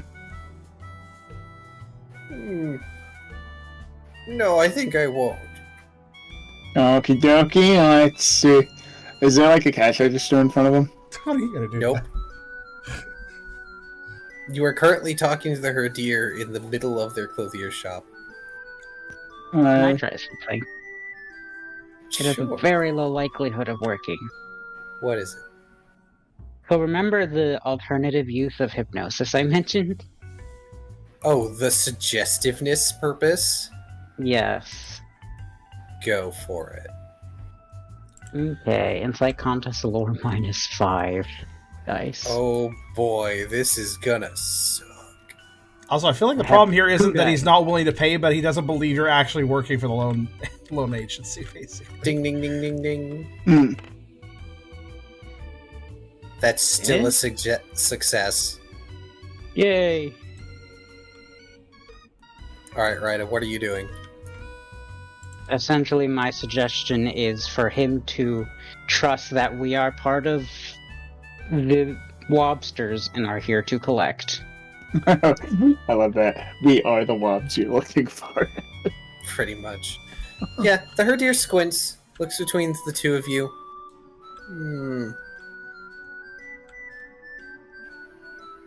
Concerned newbies always coming in here without the uniform on. Don't know where they keep finding all those Wobbuffet. Next time, it better be Gary like usual, or I'm not sending the money. Gary comes by for chess and tea. They shuffle over as herdier do, and get a bag of poke for you. I'll pass the word on to Gary. You better. Okay, thank If you If for I your see you around here cooperation. again, I'll bite off more than just your fingers. Oh, it'll be on, old man.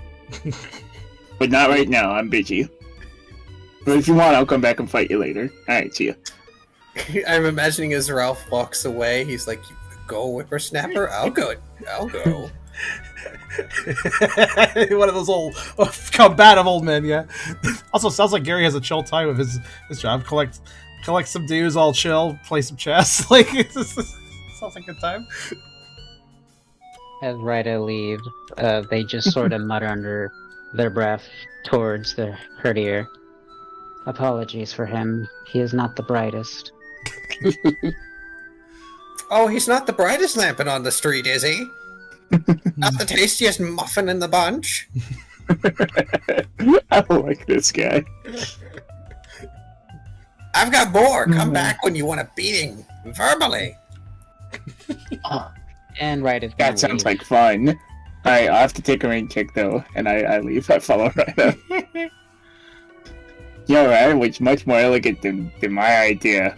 I thought, I was just gonna walk to the back, rip the cash register off the table, and stick it in my bag. And I think for a moment, of course, we probably could have showed him our little card. Ralph, we may be working for them in this aspect, but we are still Team Cheer and Pioneers. It's best not to tarnish our reputation completely. After all, you did put it on the line when you suggested it. Right. I'm the one who always says, we're the heroes. It's just so fun to give people a shakedown, We're trying to do less illegal things, Ralph, not more. But yeah, back at Simbar Blue. Hey, you guys got anything like nugget form for my friend here? Brooke asked the passing waiter. It's hard to tell, given Wobbuffet expressions rarely change, but the waiter seems to give Brooke something of an incredulous expression, and mutters something about, I guess I'll ask. And does the Wobbuffet waddle away?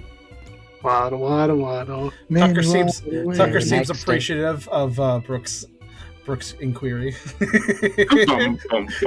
Which, by the way, that was adorable, honestly, to ask for nugget form something. Got any nuggets?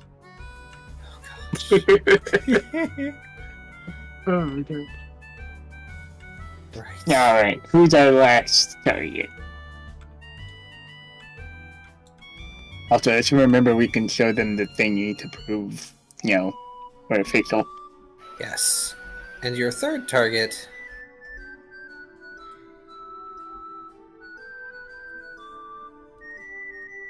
as my brain short circuits. Wouldn't it be wild if it was someplace we've been before? Hey, you know the pasta wig place? That's exactly the... Just had to say it. Yes! That's the suggestion that I was implanting in Wait, your which one? mind. What was the suggestion? I said, wouldn't it be wild if it was someplace we've been before? Oh no, where is it? What I was hoping. The pasta wig place, which Oh, is no. possibly the furthest location from Sandbar Blue of the three. I forget the voice I gave this furfrou. I'm just gonna make them ridiculous. If I speak. It was at all. ridiculous. It was. I come in, yay, buddy, what's up? Oh, hello, my friend. I'm gonna give him a hug. I'm gonna do that mob kiss of like left, right. Yeah. They are totally all for that. Yeah. Oh, how fancy and exciting! I have Yes. so many new pasta wigs to show you today. Oh, I can't wait. But we're here on official business. We gotta pick up a loan. I don't have the money. No, you sure you don't? I'm very sure I don't. The pasta wig business isn't as profitable as I thought it would be. Oh dear. John sure wouldn't mind us bringing back some I can give you some pasta wigs, though. Ralph, I'm Fresh not ones, of sure course. If I give you stale ones, that'd be awful.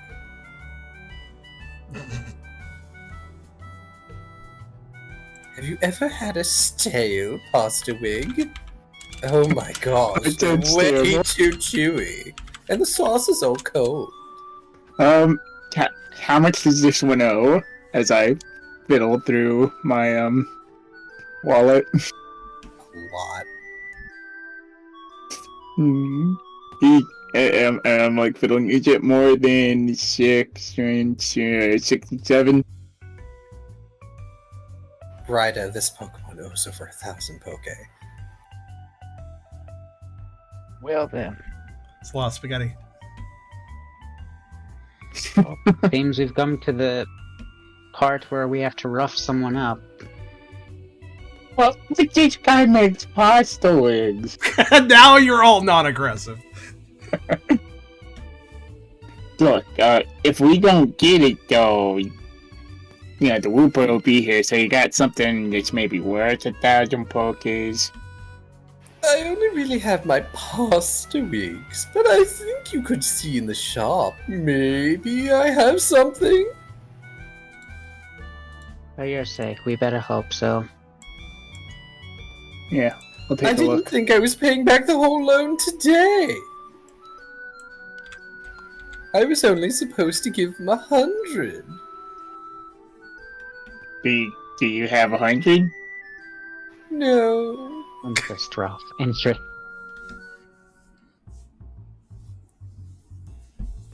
We'll look around. I'll look around the shop. Yep. Right, it was it. Pasta wigs as far as the eye can see. Lord. Oh, I got it. What if he whipped them up some pasta arms? Then the Roope would have arms. But arms don't have wigs. Or do they? Pasta gloves. And he has this look of revelation.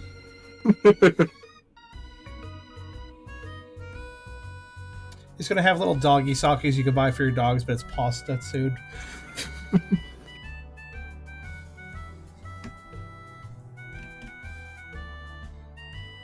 Rida will look at him with a serious expression. You do understand, if you cannot pay them back, then there will be consequences. Oh, I know how loan sharks work. I ran here to avoid them. Wow, well, you didn't do a super great job, did you? I did not. But so long as I don't go to the sand continent, the air continent, the grass continent, or the water continent, I'll be fine. Oh dear. this man is... My Hopeless. last failed entrepreneurship was bread pants. God, how could that fail? I don't know. You could have pockets for soup. This man is clinically insane. God damn it, Kyrio.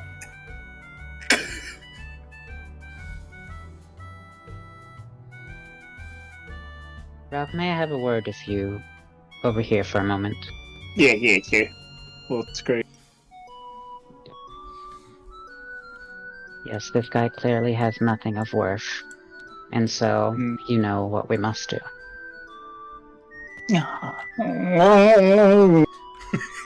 You agreed to this. You wanted to be very tough before. Put on the act again and do so. Okie dokie. I'm afraid I talked you over with them, and, well, if it were up to me, I'd let you go, but, you know, I got a boss to please, so, we'll pick him up and drop him upside down. Oh. Is this a new way to have a handshake? A meatball falls off their pasta wig. Yeah, you gotta... Yeah, look, listen, you gotta pay up or be roughed up. I have 20 poke in the register if you want it. That will be confiscated, but it is still not enough. Well, I don't really have anything else monetary. If you want my fancy cravat, you could have that. Cravat? What's a cravat? It's this! They gesture to the... It looks like an ascot or like a little scarf they have around their neck, basically. Yeah. Yeah, we'll take, yeah. He'll take that, the 20 poke, and the fanciest looking, pasta wig. If you've ever watched Scooby-Doo, Fred wears an ascot. Oh, okay. That's an ascot. Oh my god. So how's it different? It's just a handkerchief, kind of. That's the name for it, I guess. It's fancy. It's nicely embroidered.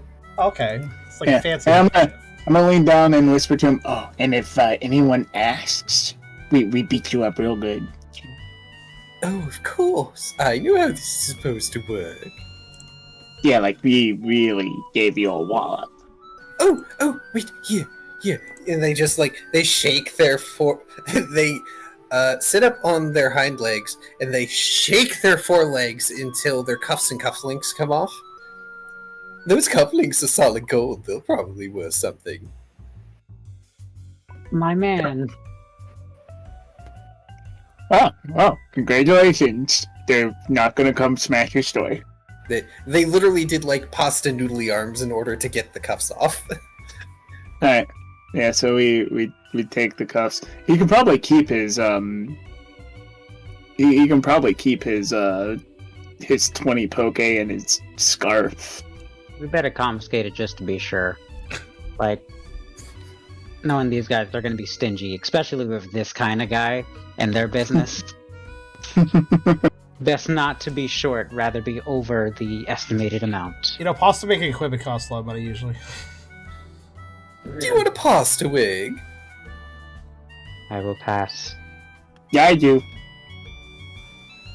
And I'll pick one at random. That one, and a mustache to go with it. Ooh, a good choice. Distinguished gentleman set. Yes. It would look better if you had a top hat, but I won't complain. Yes. Well, yeah, because I want to patron the business after I round it. So Ralph gets a wig that looks like a shorter version of the old-timey judge's wig, made out of pasta, as well as a large mustache to go with it.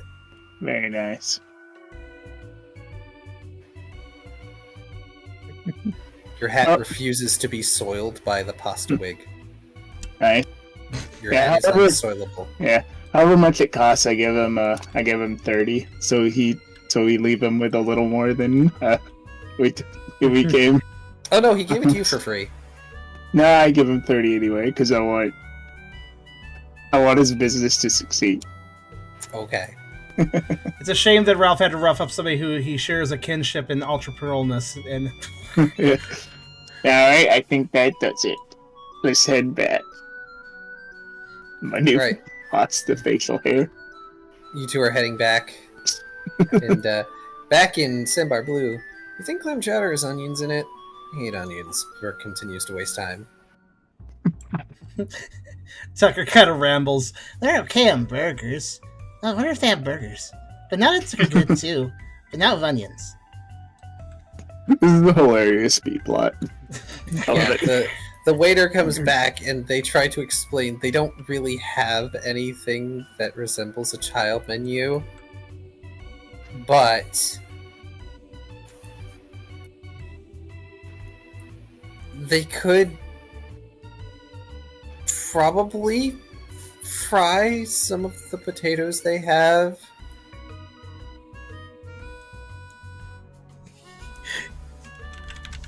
Maybe they do try to suggest the pasta especial,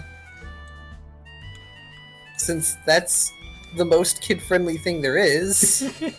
No, Tucker does light up at the mention of the potatoes, and he simply expresses, "Ooh, Kalos fries! Those sound great." The waiter looks supremely confused. They're like, "What's a Kalos fry?" Tucker thinks for a second.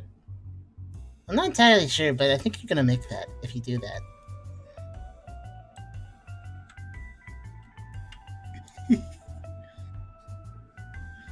Also, yeah, Kyrio is right. Violence was never overtly suggested by the Whooper. Mm-hmm. So yeah, by the time Ralph... actually, is Brooke going to order anything, or is he just wasting time?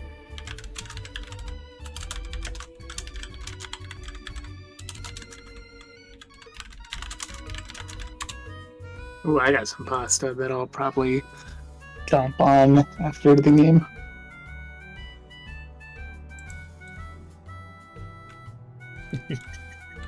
Oh, it's gonna be extra flavor packed because it's like leftover. Oh, marinated a bit more, basically. Mm-hmm.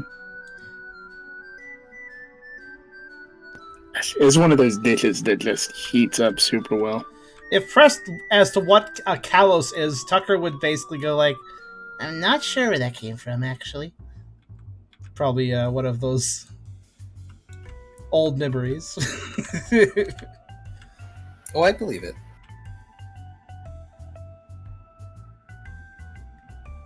Maybe it's type of potato? I don't know.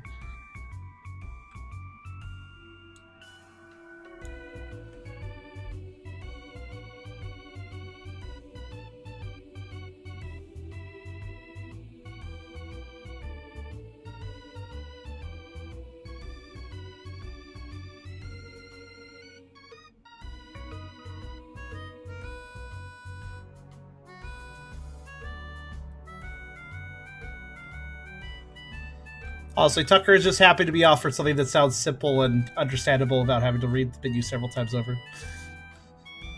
Hey, he's not just a child, Brooke says. He won the team championship a couple months ago, you know? Brooke will then waste the waiter's time by expressing how good Tucker is at stuff. And this waiter is just... They're kind of stuck there at the moment, really exasperated. This entire time, by the way, Philly has been watching Tucker and Brooke doing this, and she's been sipping at some sort of fancy, fizzy-looking drink. Totally amused by this show you're putting on. While Brooke just talks about his accolades, Tucker is not so egocentric to like chime in, so he just sits quietly, but his tail's waggling off the seat. Yeah, the bartender opens their mouth to say something, and right at that moment is when Ralph and Rita come back into the establishment and walk across his field of vision, forcing his focus to break for all of a half second. I'm curling my mustache. More than a half second, actually, because he notices Ralph has the pasta wig and mustache, and then he's just... His brain blue screens for a full minute. And then he's like, what the heck was I mad at? And goes back to whatever he's usually doing. We collectively broke this guy. What the heck is... Oh, man. Wait, why was I angry? Back to cleaning classes. Oh, yeah. And I think, because of the time, we shall leave it there for now, with Ralph and Rita returning to the Whooper. But boy, Brooke and Tucker skating across the thin ice rink.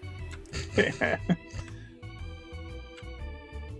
best foods are those you can Great job pronounce. at it. I'm going to give everyone 3 experience this time, Nice. because everyone did a rather excellent job. Highly amusing session. Yeah. I love doing intimidation. How much It's did you funny. say? Ralph was like, "Oh, I have to be 3. intimidating." Oh, this guy I like. I don't want to be intimidating anymore. When that's what you needed to be. Uh, Well, thank you for the 3. I mean, it worked. It's hard to get good experiences in a B plot state, but It worked. I mean, it worked on the first guy, and I was intimidating.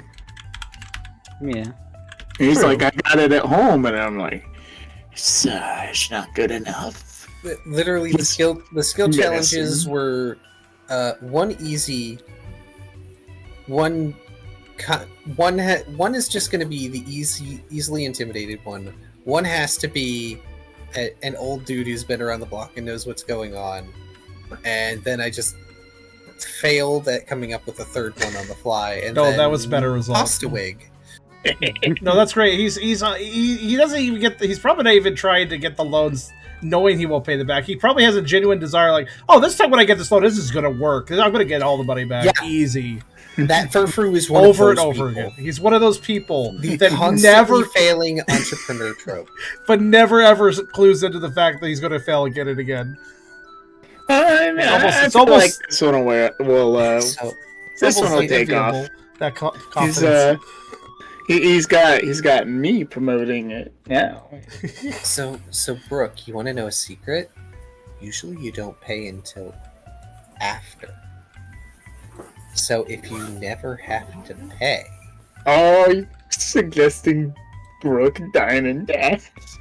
I'm suggesting that depending on which way things go, it might not matter. Oh, yeah. Oh, fair. The fair on what happens that would next.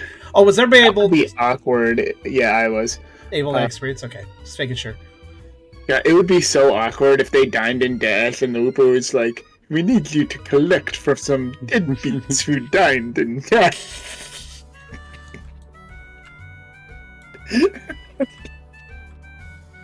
Joke's on them, they don't know our address. I hope everyone had fun this session. It was great.